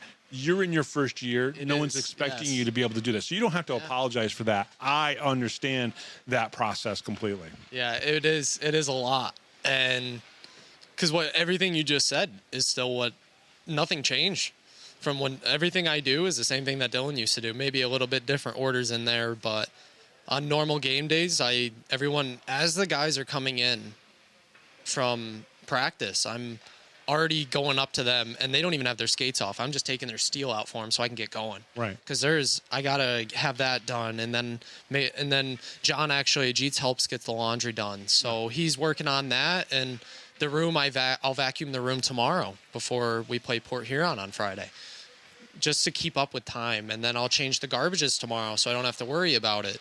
And everything is usually done at a very timely manner, I'd say. Sometimes I do get out of the groove a little bit, whether it's being tired or just feeling out of it. But yeah, there's so much. And Dylan has taught me a little bit, because even he'll tell you, I heard him talking, I think you and I were standing down here in the corner. Okay. With Dan Stone. And Dylan was here, I think. Yeah. And he said, it's pretty crazy because I never really taught Aidan that much. And I heard him say it. And once I thought about it, you really can't show somebody how to sharpen skates and then they're going to be good at it. Yeah. It takes so much time. Practice. And even with sewing. But you learn by watching. Yeah. You learn to see the flow, how things are done in what order. Those are the things that you do learn from somebody who does it well. Yeah. You don't go from single-A hockey to triple-A hockey as an equipment manager without having a process, without being good at what you do. And in some cases, no, maybe he's not a teacher in the traditional sense of a teacher, but he taught you because you watched him. You were eager to learn. You were eager for all the information. You're still learning, like you said. You're still learning some of the rules of hockey and whatnot. So he still teaches you, even if he's not doing it in a traditional way because you're watching what he does. What's the communication like with him since he's left and you've taken over? I actually just was on the phone with him 2 days ago, and we text probably every day, every other day. There's just still things about like coppers and rivets that I'm trying to figure out and the right amount of pressure to use. And obviously he's not here to show me that. So I'm learning from a text message, from a FaceTime, or maybe we just calls to talk. And I ask him, I remember when he had training camp with the Islanders, he was saying, guess what I learned to use today? I was like, oh, how are you so lucky? And because, I never really realized what he was talking about when he said, oh, I wish I had an industrial sewing machine. Yeah. And now I figured it out now. Yeah. I noticed it. So, but the communication, and that's the thing, like when we're just bros for life. Right. We'll always talk. When he I'm assuming during the summer, we're going to have some time to hang out and catch up because there's only so much catching up you can do over the phone, especially with his schedule, my schedule. He's got weekday games, and I've been really trying to make a game over there to Bridgeport because I'm really hoping to. I would really love to get out to Bridgeport to see him work in action. Well, if the Black Bears would ever have a weekend off, which they don't, you and I could drive out there. That would be nice to see him do a game. Okay, so skates. Who's got the most particular taste in skates for the Blades? I remember Dylan said Tyson a long time ago. Still Tyson? I'd say it's everybody because I'm just picky. Like I take my time on every single blade because I just feel weird knowing that maybe there's just a little tiny nick. And I remember Dylan always telling me, make sure all the nicks are out. Yeah. And I every time they come out here, I send them out just fully edged up. Did you have to write it down, like what thickness everybody likes? No. You have that memorized? Yeah. Right now I can tell you, so Dan Weber skates at 1 inch. Tyson Kirkby, Dan Stone, Garrett Sargis, they all skate at 1 inch. Scott Ramaekers also skates at 1 inch. Wow. Dominic Tomei, Austin Durazio, Jacob Shankar, Mac Jansen, Ivan Bondarenko, CJ Stubbs, they all skate at 5/8. Okay. Gavin That's Yates. a little bit thinner. Yes, Gavin Yates just went to 3/4 because he likes a little bit more glide. Yeah. So he wanted to try it out, and he's been sticking with it ever since. So, I mean, it's pretty crazy. I try to remember to do everything, like in the room, but then people are like, oh, what does this guy skate at? Oh, he skates at that. Well, how do you remember that, but you don't remember to do, like, vacuum the room or something? I don't know. It's just... Well, there are certain things that are probably more important, right? If a room isn't vacuumed one day, it's completely different than screwing up someone's skates and him going out there and not being able to perform. Yeah. Because those skates are so very, very, very important. Yeah. Okay. Let me ask you this. All right. Why don't you hand me the paperwork there? I'm going to ask you the 6 more questions that we normally ask the players. Okay? All right. So we'll do this. 6 more questions with Aidan here. All right. Who was the greatest influence on your hockey career? Is it Dylan at this point? There's more than one person. Really? You can answer this with more than one person. Yeah. Give me a couple. I got Coach Sherwood. Okay. Why? What is Coach? I mean, I know technically he's probably your boss, but how has he influenced you? Because he saw something in me, and it just started from day one. When I started in here and I just was vacuuming and changing garbages on day one, when I said that at the ceremony outside for the championship, that I wasn't joking. That's all I really started out doing here. And I showed up every day, and at the time wasn't getting paid an awful lot. So once he noticed that, like, I'm showing up every day and I'm putting the work in and wanting to get better and learn more from Dylan, I think that's when he noticed, man, maybe he wants it. And he gave it to me, and I hope he doesn't regret it. Yeah, no, I don't think he would. Okay. What is your dream job right now? I usually ask outside of playing hockey. You're not playing right now. Yeah. But if you had a dream job, well, let me ask you this. If you could have any job in the world when it comes to soccer, what would it be? I mean, I don't really know the extent of being an equipment manager in hockey. But since I've learned so much about how to manage a room and organize a room and do all that stuff. Hanging up the jerseys the right way before a game? Give them a fold. Oh, my God. Maybe. I mean, when I saw Dylan's videos and him doing that, I was like, damn, that's a professional freaking hockey locker room right there. And no, it really is. It is. It really is. That's how you do it. That's how you do it. And we were doing that here in the Fed. That's what was great about it. Yeah. But back to your dream job, potentially soccer-wise.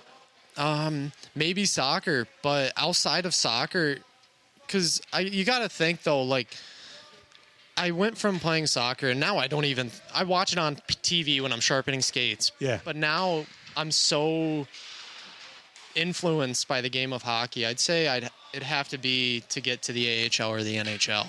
As an equipment manager. Yeah. Love it. I love it. All right, number 3. Which artist is on your Spotify playlist the most? Who do you listen to? I'm a mixed bag. And I don't know how many players listen to this, but I remember the one day Scotty actually was picking on me for it. And by the way, they all listen to the Dylan interviews, so they'll listen to this one. Don't worry. Okay, good. But he came in the one day when I was sharpening. I had the music blasted, and I was listening to country. Okay. And then it went to rap. Oh. And then it went to like 90s hip hop. Oh. And then it was like 90s country. Wow. A little bit of, there was Creed in there with Nickelback. And then I was down to like Morgan Wallen. And then it went to maybe the Wu-Tang Clan. And Jesus. It was everywhere. All over the place. It was everywhere. Did he like that? Because I know he likes some country. It made him laugh. And it makes Coach Sherwood laugh as well, because he's like, I don't know how you listen to this music, because you're all over the place, but I like it. Yeah, that's awesome. It just gets me through the day, and it's awesome. Okay, so I'm going to ask this question in 2 parts. Who do you think is the most interesting guy in the locker room? And tell me why. Tell the fans why, because you work with him so much. Why have 3 or 4 of the players picked Jeets? So part 1 is, who do you think is the most interesting guy in the room? I'm going to go out a little bit. I'm going to say, man, that is a really good question. It is. Remember the commercial with DeSecchi's? Yeah. The most interesting guy in the world. That's where I got that commercial, or that question from. But for you? I don't know. It's not picking your favorite person. Yeah. This is just somebody that you're like, yeah, I could listen to him talk or tell stories or whatever. I would say Gavin Yates. Quiet guy. You think? Well, I mean, on the ice, he's an animal. Off the ice, he's kind of a quiet, like, kind of guy. He's always just got jokes just lined up. Gotcha. And he can come up with any joke at any time. It can be before the most serious game that we would have all year. Right. And he would just say something so funny, and he would just have everybody in the room laughing. Now, I don't want to say that Jeets isn't the most interesting. But why are the players saying this? Tell us a little bit about John Brown. Well, I know him pretty well. But from what I've experienced and everything that I've known, he's just a funny guy. And if there's anybody else that comes to the rink every day that has that attitude, like a good attitude, always laughing. And I heard Mac Jansen say this one day. He'll just walk around the room just dancing to no music, which I've never seen before. Jeets? Yeah. Every day. Love it. Maybe every other day, but he's just... He's not just funny. He's also very interesting. Right. Because you never know what he's going to say. he always talks about betting and what sport he's betting on tonight and what he's got going on and his plans for the rest of the day. And I remember we had a practice a couple weeks ago, and he went to AMC to see a movie. And then he came back, and I don't even remember what the movie was, but he's just all over the place. And it's kind of has its pros and it has its cons. Right. So he lightens up the room sometimes, which extremely. Is good. Okay, number 5. What is your favorite candy or sweet? I'd have to go the Nerds gummy clusters. Only the blue bag. The pink bag's okay. I like the blue bag a little bit more, though. I don't think anyone's ever said Nerds on the show. Maybe they have, but I don't think anybody has. I love it. I love it. I found out Kyle Steffen liked them, too. That's right. Kyle did say the Nerds. We were snacking on them in my office quite a bit. I love it. That's great. All right, number 6, a zombie outbreak has happened, and you're locked in an ice hockey arena, just like we are right now. We're locked in, folks. We're not getting out. I'm going to just record with every player that'll come up here. Who's the one person, dead or alive, fictional, non-fictional, that you would want in the hockey arena with you? Could be anybody. That is tough. I've never thought about that. I tried to get Ramaekers to say me when I recorded with him earlier, and he's like, with you? Why would I want to spend all of my time with just you? And I'm like, fair. Dead or alive? Yeah, dead or alive, fictional, non-fictional. Wow. I mean, I'm gonna go. I'm trying to think of somebody that's might have a good weaponry to get through a zombie apocalypse. See, a lot of times people think about survival. They don't always think about the slow times when maybe the zombies aren't in the arena. You know what? I'm going to go Gordon Ramsay. You need somebody who knows how to cook if you're going to survive. You need a lot of food. And use knives. Yeah, exactly. I didn't even think about that. There you go. Aidan, thank you so much for coming on. I appreciate it. It's been fun. This was incredible. Yeah, and you got your first view up here, watching a little bit of hockey from the press box, like I do every home game here at Division's Veterans Memorial Arena. But thank you for coming on. It's been a pleasure. I can't wait to celebrate another championship on the ice with you. Oh, I'm excited. Yeah. I'm ready for playoffs, man. I'm ready. Yeah, only 10 games away, and he is Aidan Birchard of the Binghamton Black Bears. He's their head equipment manager, and we'll be right back right after this, right here on the Power Play Post Show.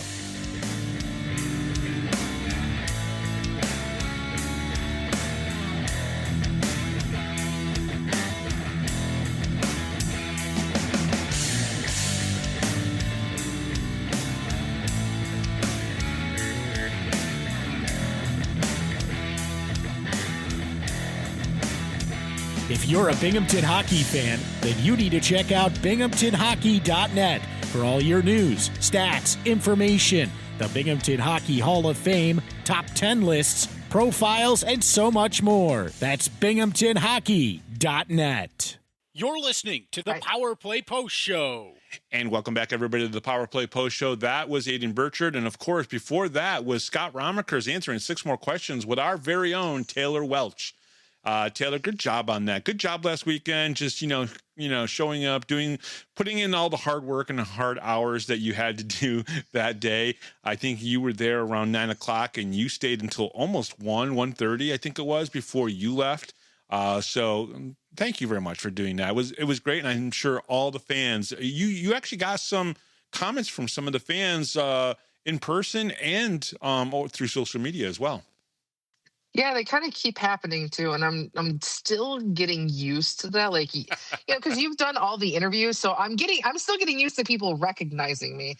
Because a lot of the people are, I noticed the voice. You got to get your picture out there more, and that kind of comments. So now I've got to get used to a whole different genre, which is them complimenting me on an interview. Mm-hmm. So I'm definitely taking it in strides, and I'm still trying to get used to it. And I've never been good at receiving compliments, just because it's just my nature. Yeah. I'm working on that, but I've loved the interaction with fans. It's been a lot of fun. I've enjoyed, kind of hearing the feedback from everybody. Everybody's been super nice and super thoughtful about, reaching out to me, whether it's at the game or, through social medias and stuff. It was so much fun. I really hope that you're being sarcastic when you're doing the hard hours thing, Because, I mean, I was there from like 9 until, I think I left at 2. Okay. But it definitely didn't feel like it was that long. Like, I felt like we were in and out of there real quick. I mean, you were there a lot longer than me, but you had more interviews to do. And I absolutely loved every second of it. Like, to me, I felt like I was a kid on a field trip. Like, that's what it felt like to me. That's awesome. Well, we also did get to see on Friday night Gauri Shankar, which was very cool. So I want to give a nice shout out to Mr. Shankar for listening to the show, having a good time listening to us. We really do appreciate it. And he's always been nothing but very nice to talk to. Yeah, I've after talking to him, I was thinking in my head, I was like, I really got to stop sharing stories about how I get information sometimes, because now people are catching on. And he's like, yeah, we were gonna, we'll have to, think of something to feed you next time about, something that, I'll turn around and tell you about, and you'll freak out. Yeah. So now I'm like, all the stories are coming back about, me hearing people and, just. I just like knowing information. I'm too nosy. You got they were too close. Because what happens in Watertown is when the game is over and everybody goes outside, we usually start like you come out the door and you go straight across the little lot right there. Well, then everybody else comes out and goes straight across the lot right there. And as the players are coming out, it sometimes feels really congested. So we moved down the lot to almost where the road is because the bus is right there. So as the players walk by, we can usually get the fist bumps or say hi's or whatever. And so I kind of gradually worked my way down there. Well, they just happened to be in front of me, and they just happened to tell some cool stories that I really enjoyed. And of course, I'm going to tell you about it. I mean, there's been times where I've called you after a game because of something that's happened, and it's just like exciting stuff. Yeah. But some stuff we can't share on the air. But to meet him, actually in person, aside from staring at the back of his head as they were talking. Yeah. No, it was pretty cool. And he wanted to meet you. And that's the cool thing. Some of the fans want to meet you. They want to see who you are. They want to say thank you, which I think is very cool. We do have parents that listen to the show.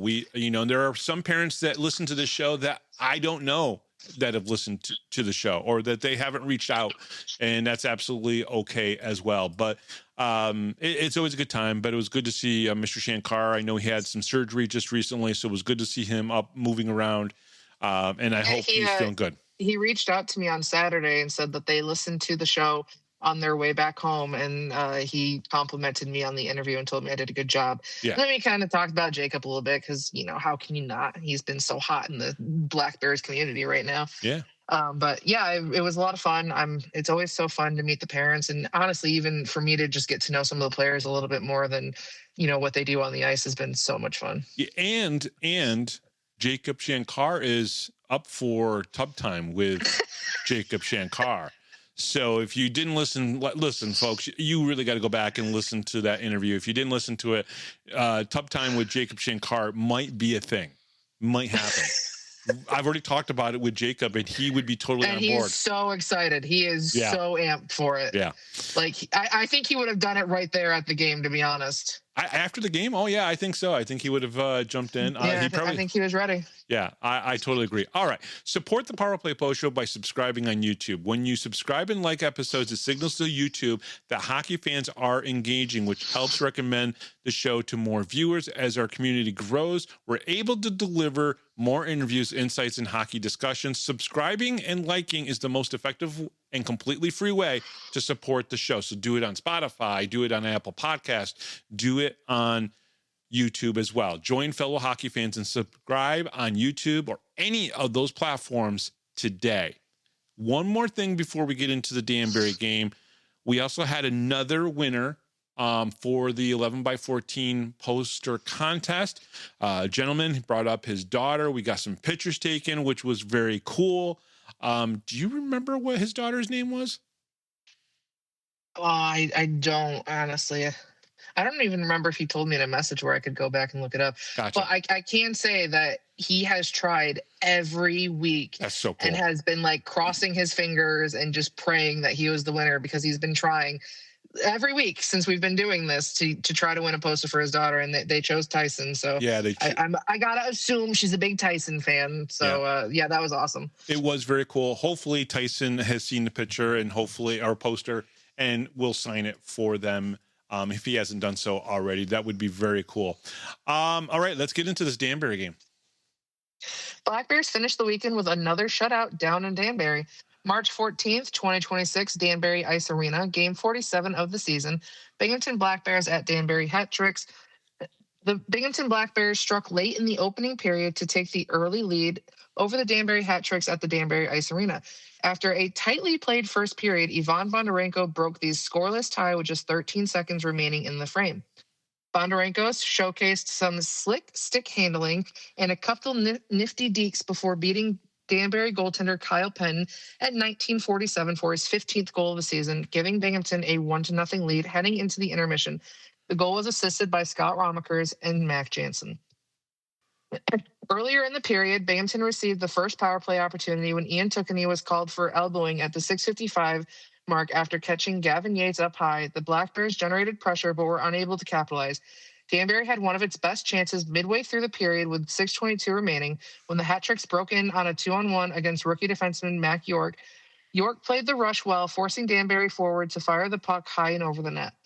Late in the period, the Black Bears penalty kill came up big for Scott Ramaekers, was called for slashing at the 16:50 mark. Zach Sirota sacrificed his body with 2 key shot blocks, while Dan Stone added another block to help Binghamton successfully kill the penalty. In the net for the Black Bears, Brandon Shantz made his first professional start, while Kyle Penton got the nod for Danbury. Yeah, what an interesting first period. Obviously, Matt York with that 2-on-1 rush where he was in the right place and just handled it perfectly well, almost like he'd been playing more than just a couple games in the as a pro. He did a really good job on that play. At least I thought so. And that one penalty kill, I'm telling you right now, sometimes it's moments like that, sequences like that, right? That penalty kill where Zach Sirota blocked 2 shots and Dan Stone blocked a shot. Sometimes that like sets a tone, and people don't understand that. Just those, like I almost thought that on Sunday when you wrote your Impact Players Report, I thought maybe you were going to pick Zach Sirota because he had an outstanding game. Like, there are times when we're trying to pick the impact players, or you're trying to pick the impact players, that it is tough because there could be 5 or 6 or 7 people that have outstanding games. And even though Zach didn't necessarily have a goal or this or that or the other, there were plays like that that just were above and beyond, that sometimes don't show up on score sheets. Yeah, I 100%. I had a few people that I was rattling through my brain. And this has kind of been a theme this season with trying to pick the impact players. And I've kind of gotten, because at first I was really kind of like beating myself up, not like in a bad way or anything, but like kind of, I should have, probably wrote about this guy or, done this or talked about this. And I've kind of gotten myself in a groove where, there's something that if it sticks out to me in a certain way, that's what I wanted to write about, and that's what I'm going to stick with, and that's what I'm going to go with. And, for me, Brandon Shantz, his first game in Danbury, which is already a tough arena to be in. Yes. So to me, that was already going to be one. And then, my worry for that game, because, you're closing out the first period there, nobody's scored yet. And I was kind of worried about going into the intermission scoreless. Yeah. I know they did that in Friday night's game, and they came back and, they won the game in a good manner. But for some reason, I was worried about going into the intermission in Danbury scoreless after the first. And then Bondarenko scores like that. And just watching him in front of Kyle Penton.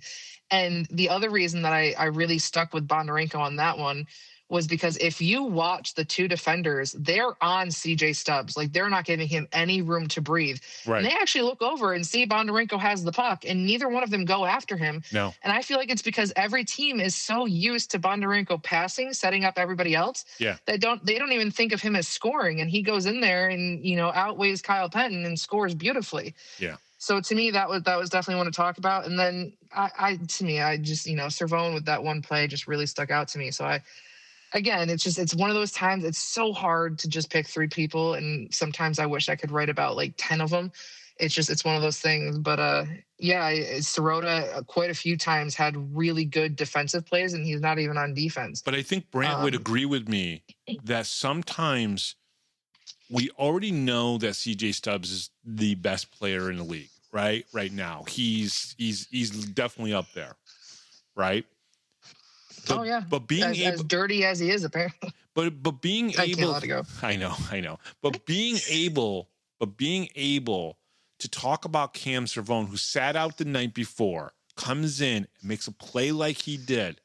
It just is one of those things where it's like, yes, that's the point of the Impact Players Report, is to highlight somebody that isn't going to show up maybe sometimes on the 3 stars of the game or on the score sheet, right? Because they always pick players that show up on the score sheet somehow, some way, right? Whether it be a goalie having a shutout, which is absolutely fine to do, right? But there are times when I'm watching a game going, wait a second here, Kyle Steffen just made 3 great hits in this game that made an impact, even though he didn't get an assist, he didn't get a goal from it, or something to that effect. That's the reason why we talk about them in the Impact Players Report. That's why that exists there, which is pretty cool. All right. Scratches in the game was Dan Weber taking the night off, Chicho Latham, Dominic Tomei, Sam Holy, Emerson Emery, and Kyle Steffen. Starters in the game was Gavin Yates, Tyson Kirkby, Zach Sorotas to the second line, Jesse Anderson, Scott Ramaekers to the second D pair. And then like some rookie guy that, I guess we got to throw him in there. His name is Brandon Shantz. He got the start in the game. All right. So do you know what color his goalie pads are? Don't even ask me that. I know he's got the tape on his helmet. So that I do know. He's got the tape on his helmet. With Brandon Shantz making his debut and Dominic Tomei scratched, the Black Bears' other new netminder, Dyson Skinner, was the backup in the game. And what pressure does Dyson Skinner now have for his first start for the Black Bears, which I'm going to guess is going to probably be this upcoming weekend against Indiana? I'm just saying. I really don't want to pick on Indiana, but we could shut them out too again. Yeah, that's maybe. You know what? Me being the optimistic person that I am, I'm gonna say he does it. All right, so the Black Bears get their first power play of the game as Ian Tukani was tagged with the elbowing call, clipping Gavin Yates up high. I'm glad it was okay, and Gavin was able to resume play. With 6:22 left in the first period, the Hat-Tricks had a 2-on-1 against the rookie Matt York. He played it well, and the Hat-Tricks forward sent the puck up high. On the PK late in the first period, again, Zach Sirota with 2 blocked shots, and the same thing with Dan Stone. He gets a blocked shot. What a goal by Vana to give the Black Bears the goal late in the first period. It was his 15th of the season, putting him at 83 points. And I just want to say, when you see sometimes the skill of Ivan Bondarenko, it's just like, wow. And Brant Sherwood said in the interview after the game on Friday night, this guy has ECHL skills. And he wants to play here, and he wants to win a championship, so not a bad thing. Brandon Shantz looked good in his debut period, had to make a couple key saves. Danbury did get 8 shots on goal, Black Bears 10. Both teams had a opportunity on the power play, and neither one of them scored on the power play. But let's go back to Brandon for a second here. His first period of play, I think, really kind of set the tone for the rest of the game for him and how he was going to handle things, because Danbury had a few good looks in front of him, and yet he stood strong and the defense was good in front of him. But what a great way to get your first pro start. Yeah, that was one thing that I really liked about him was, your first start, it's in Danbury. A lot of people are afraid of Danbury, just the arena itself mostly. Sure. So to kind of go in there, I'm sure the nerves are there, but every shot that he saw and faced and took on, he never seemed flustered. Like, he never seemed out of place. He never seemed like he was worried. He seemed confident. And I think that's one of the key things, is that he had the confidence going into this game, and it really held up for him. You see other goalies where, if you're coming in and you're getting multiple shots off, because that's probably the only thing that I could say that he could have done a little bit better was in Friday night's game. Dominic Tomei limited the amount of rebounds that happened. He swallowed up most of the pucks that came at him, and I think that was a huge factor. If he swallowed up some more pucks in Saturday's game, probably wouldn't have had as many rebound shots against him. And I mean, he made the save, so I guess it doesn't really matter. But that's the only thing that I saw was, maybe if he could control more of the rebounds, they wouldn't have had, so many back-to-back shots on him, because that's something that Danbury was able to do a couple times was, they kept going in and kind of hammering him, but he never once seemed flustered about it. Right. And I think that's one thing that really helped him, and you could just see that he had the confidence, whether it was just in himself or in the team as a whole, but it was definitely there. Yeah, I will go back. Now, you may not understand this reference, and that's absolutely fine. You're not a football fan, right? You don't watch the NFL or college football. No, not in the slightest. For fans that are a little bit older like I am, and they'll remember a name of Vinny Testaverde. Vinny Testaverde played college football, and he was a quarterback, and he was one of the most anticipated guys to come out of college and play in the pros. And he was excellent as a college quarterback, has accolades and, awards and everything. He comes into the NFL and he becomes an interception king. Like, he just threw interception after interception, and he was on bad teams for a very long time. And even when he got to a team that was a little bit better than the team he started his pro career with, he kept throwing interceptions. Psychologically, he couldn't get past his pro debut was on such a bad team. He couldn't get past that when he got on a good team. The benefit for Brandon Shantz is coming in and playing on a team that is so well-oiled, so good. It's just going to help him with his confidence and help him just be a good goaltender going forward. So we haven't seen, other than Eggy, anybody come in that was a goaltender here in Binghamton in the last few years go somewhere else, right? CJ Hapworth basically retired. Sam Levecchi, he went to Elmira, played a couple games, and then he retired, right? But we haven't seen anyone continue their career outside of Binghamton other than CMAC going up into the SPHL and then, being the backup 4 times in the ECHL. Otherwise, most goalies since the time of, because Riley McVeigh was here for a little bit, and then he basically retired as well. And he was a goalie that Brant Sherwood brought in. But this is a good thing. Coming in, you're playing on a team that's good, and then you get this shutout. Well, we haven't even finished this game yet. Let's go into the second period. The Black Bears blew the game open in the second period, scoring 3 times to take a commanding lead over the Hat Tricks. Binghamton extended its lead early in the frame while on the power play, with Caden Fennell serving a delay of game penalty. Ivan Bondarenko redirected a shot from Austin DeRazio past Danbury goaltender Kyle Penton at the 5:09 mark for his second goal of the night and 16th of the season, giving the Black Bears a 2-0 advantage. Mac Jansen also picked up an assist on the play. The Black Bears kept the pressure on less than 2 minutes later at the 6:59 mark. Zach Sirota tipped a point shot from Cam Cervone into the net for his goal of the season. I don't know what his number would be. Oh, whoops. Without thinking about it. Extending the lead 3-0, Tyson Kirkby earned the secondary assist. Binghamton added another late tally in the period when Garrett Sargis scored his 14th goal of the season at the 18:18 mark, finishing up a play set up by Tyson Kirkby to make it 4-0, heading into the second intermission. The period also featured a physical moment midway through the frame when CJ Stubbs and Ian Tukany dropped the gloves at 13:49, resulting in fighting majors for both players and additional instigator minor assessed to Stubbs. Despite the chippy play, Binghamton maintained control throughout the period, outshooting Danbury 11-8 in the frame. Bondarenko's power play goal also snapped a stretch in which the Black Bears had been unable to convert on the man advantage over their previous 9 opportunities during the weekend. Yeah, that dirty CJ Stubbs dropping the gloves when he took a knee. Now, he did get a instigator for that. When I went back and rewatched the video, you see, I don't know if Ian Tukany said something to CJ, but CJ is standing there. He goes forward. He drops his gloves first. He cocks his arm back to basically punch Tukany, and Tukany drops his gloves. So I guess it's instigator. Just instigators is like a very subjective thing. And again, I'm going to say this. Honestly, in that particular case, with him getting the instigator, I don't really care because their penalty kill is so good. I almost feel like it doesn't really matter. It's almost like it's still 5-on-5.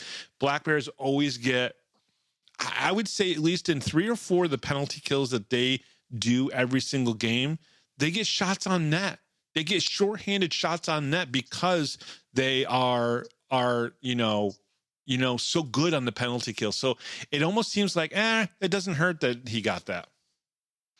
Yeah, for other people to make posts in the uncensored page or wherever it was posted about how is Binghamton still in this league type of thing, it's because of the power play, the penalty kill, the way that they're able to go back-to-back games with shutouts and 2 different netminders type of thing.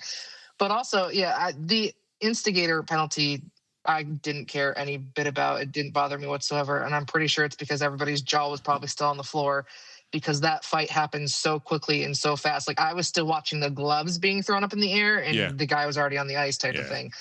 Agreed. Like, it was just like a very snap in the moment thing. That's why I can only, there must have been either something done or something said that instantly made him snap, because we've seen CJ, get heated and get frustrated and, slam his stick or slam the door when he's going to the bench type of thing. Yeah. And we don't really ever see him fight or drop the gloves. You see him get chippy. You see him do little jabby things here that, they do here and there. But for him to just instantly snap and to go that quickly, I can only imagine what was said. Yeah. And I like, me being the nosy person that I am, I just really want to know what it was. Yeah. So CJ, if you're listening, please send me a message. Let me know what he said, Tukani said, because it was instant. Or maybe he didn't say something. Maybe it was a play that happened that CJ just didn't like, and he just went after him. I'm not really sure. All right, so Chernick was tagged for holding Stubbs in front of Kyle Pettin early in the middle period. Fennell then was tagged for delay of game after he flipped the puck up and out of the playing surface. The penalty led to Ivan Bondarenko's second goal of the game. After 9 tries this weekend, the Black Bears finally get a power play goal, which is good. Austin D'Orazio actually took the shot and is credited with the goal. That was at first, but before the end of the period, they did change it over to Bondarenko, which was good. Zach Sorota's 13th goal of the game was after he tipped a huge shot by Cam Zervone. Really glad Cam took that shot there. That was the prime moment to do so. And Zach tipping it, redirecting it sometimes is some of the best ways to score a goal, because the goaltender's looking at the shot coming in one way. It's Zach deflecting it, or Bondarenko deflecting it, makes it that much more difficult for the netminders to stop it. He didn't, Stubbs fight, he didn't give Ian Tukani enough time to even say yes to the fight, but it looked like Tukani was okay to drop the gloves. Things start to break down for the Black Bears in the second half of the middle period, with Garrett Sargis at the 13:20 mark in the box for tripping, CJ Stubbs tagged with the instigator, and then Tyson Kirkby for elbowing at the 14:55. But they killed off all the PK time, which included a bunch of 5-on-3 for the hat tricks. So again, I am not worried sometimes when they take penalties. I don't like it. It makes me a little antsy, but still, it was great. Great pass by Tyson to Garrett after the penalty kill to give the Black Bears a 4-0 lead. I want to bring that up. That was a great pass by Tyson to get it up to Garrett Sargis. And then the power play opportunities, Binghamton was 1 for 3. Danbury was 0 for 4. Shots on goal, Binghamton 11, Danbury 8. Through 40 minutes, Binghamton 21-16 shots on goal advantage. How awesome is it that they, towards the end of the period, kill off a really long, basically 5-on-3, and then immediately after that score? Yeah. That's this team in a nutshell. It's honestly this team in a nutshell. I think that's why people don't worry when we go in the penalty box, because one, there's a good chance that we could even score while in the box. Yep. And two, they come out of the box and they scored. So it's absolutely insanity, if you ask me. That's probably why people are so upset that we're still in this league. Yeah. The skill is so high that they have 9 shorthanded goals. They have 69, 70, I think it's 71 now, power play goals. And they have 9 shorthanded goals. So 70 goals scored on special teams like that, just on those 2 categories alone. Pretty amazing. It's crazy. Danbury turned to Aidan Pierce in net to start the third period, replacing Penton, but Binghamton continued to apply pressure, with Constantine Chernick serving a hooking penalty late in the game. The Black Bears struck again on the power play. Mac Jansen blasted home his 30th goal of the season at the 15:30 mark, finishing a feed from CJ Stubbs and Ivan Bondarenko to cap the scoring at 5-0. In goal, Brandon Chance turned aside all 26 shots that he faced to record a shutout in his professional debut, helping Binghamton secure its second shutout of the weekend. I was not surprised about the shutout after the first period. Like, when I saw how he played, like if you're going to get to a goaltender who's a rookie, you're going to get to him in the first period. And he's going to have some nerves. He's going to be antsy. He's going to have to calm himself down. And sometimes that first goal can be the goal that kind of calms you down. He never saw that first goal, right? So after the first period, he gets a shutout in the first period. And then I was like, okay, there it is in the second. There it is in the third. And I wasn't surprised. I was actually just more impressed than anything. The defense was good all weekend long for the Black Bears, but so was the goaltending. Both. Yeah, I have to agree with you there. Like after that first period, and even during the huge 5-on-3 going on, I wasn't worried at a single time during that penalty kill that Danbury was going to come in and, you know, get on the score sheet or even, you know, have any chance of catching up to us at all. Yeah, he made some good saves during that 5-on-3 too. I mean, like Brandon Chance had to step up and almost act like he was a 2-year pro versus just a 55-minute pro, that type of thing. So that's pretty impressive. Pretty impressive. All right, the hat tricks exchange out. Kyle Penn. I don't think Kyle Penn played horrible. You know, it's tough when your team, it's not like he was left out to dry too many times. I think it was just a matter of fact that the hat tricks couldn't score, right? I mean, the game changes a little bit if the hat tricks get maybe 1 or 2 in the first or 1 or 2 in the first 40 minutes, the game changes a little bit. Maybe Kyle Penton stays in a little bit longer, but I don't think Kyle Penton played horribly bad. So I want to say that. With a lot of back and forth play, without a lot of stoppages, the hat tricks take a late penalty at the 14:21 mark of the hooking call on Chernock. Now, I think that was a nail in the coffin right there, right? Getting that penalty call right there for them. Mac Jansen and Bondarenko scoring on the power play on Saturday night. That showed how, with just little work, the league's number 1 power play for the most part of the season would make a return. I expect with Brandon getting his first pro start, the Black Bears to play well defensively, and they did. I didn't expect a shutout in his first pro start, but after the first period, I was like, okay, I can see this now. It was the first debut for a netminder to record a shutout in their debut for the Black Bears. So with that, so basically what we're saying here is it's like he's the first player for the Black Bears in the 5 years to have a debut be a shutout. C-Mac didn't do that. You know, Joe Shepard didn't do that. Owen Liskowitz didn't do that, but Brandon Chance did. So I thought that was pretty cool. Great weekend for the Bears. Next weekend is the Sentinels in Indiana. Power play opportunities, Binghamton 1 for 1, Danbury 0 for 0, shots on goal, Binghamton 14, Danbury 10, Binghamton 35 overall, and Danbury 26. Brandon Chance's debut ends in an impressive 5-0 shutout. Ivan Bondarenko scored his 15th and 16th goals of the season and assisted on another for a 3-point night. Mac Jansen scored his 30th goal of the season and assisted on 2 goals for a 3-point night. Garrett Sargis scored his 14th goal of the season. Zach Sirota scored his 13th goal of the season. Tyson Kirkby assisted on 2 goals for a 2-point night. In his pro debut, Brandon Chance saved 26 of 26 shots, earning a shutout and winning his first game for the Black Bears.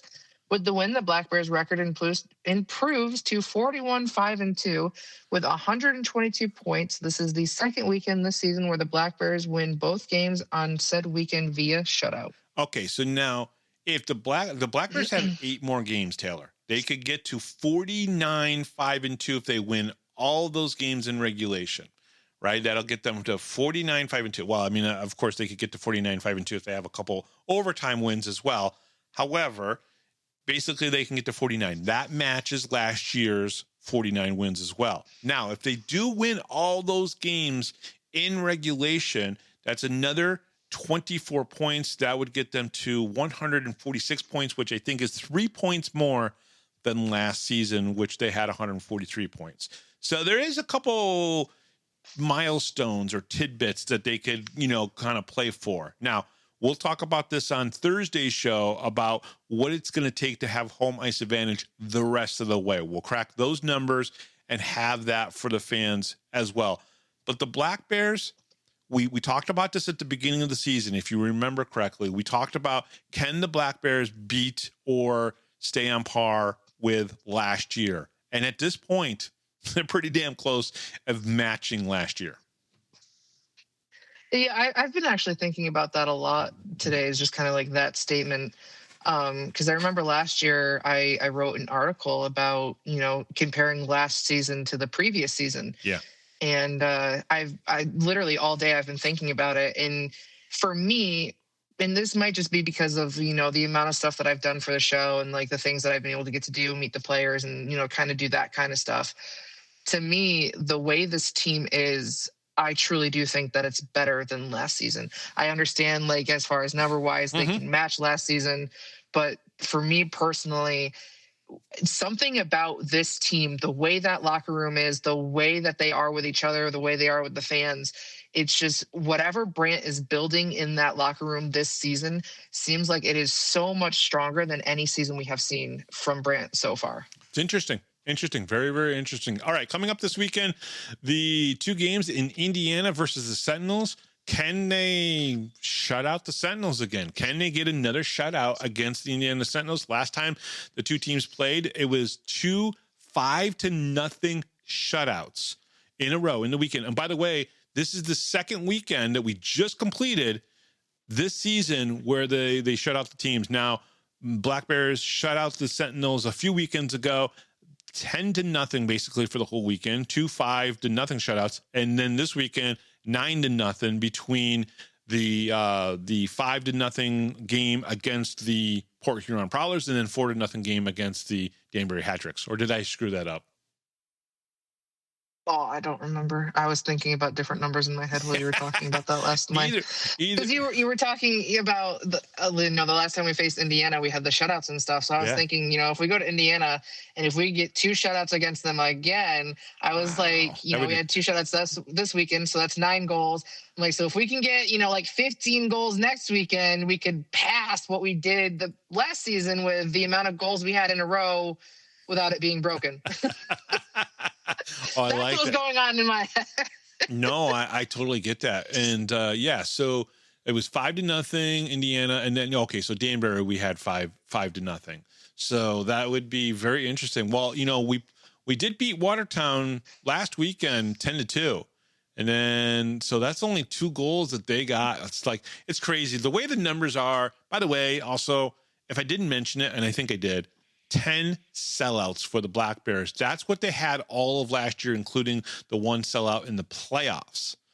They are about to obviously do this again. They'll probably have at least one more sellout. I mean, they've got 3 games left. And I remember you at the beginning of the season were worried about that number. Yes. Because we had so many few home games later in the season. Yes. That you were worried about the sellouts. So that's just awesome.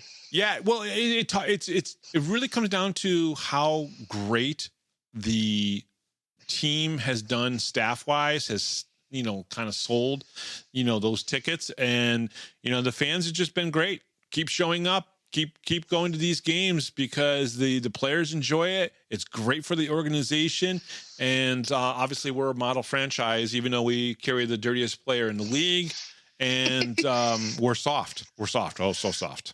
So soft.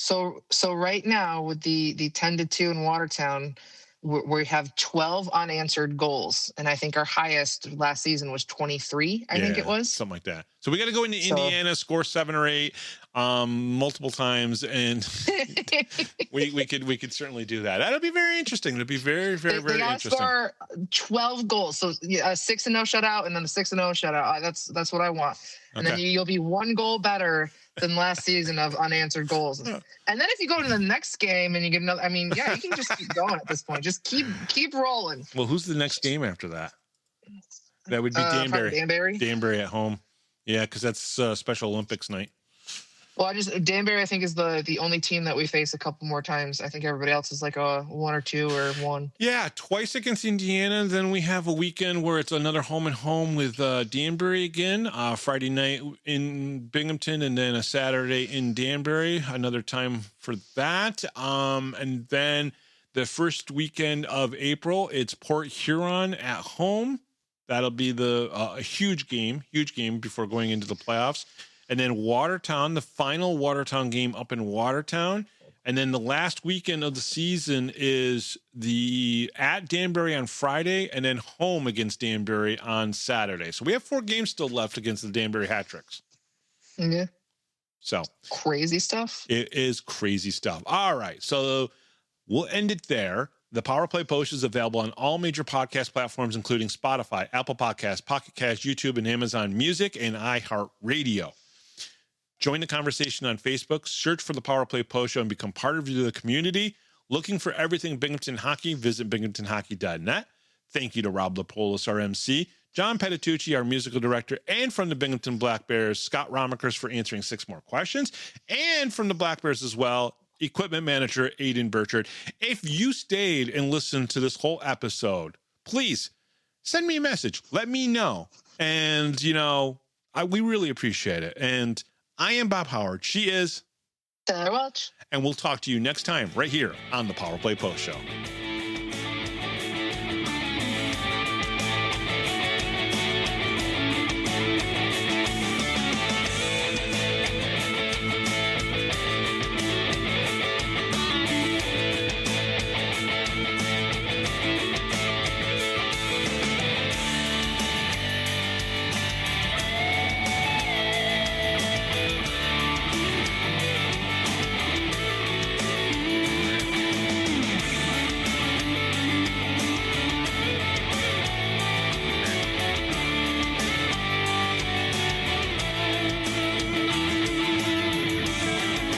Thanks for listening to this edition of the Power Play Post Show.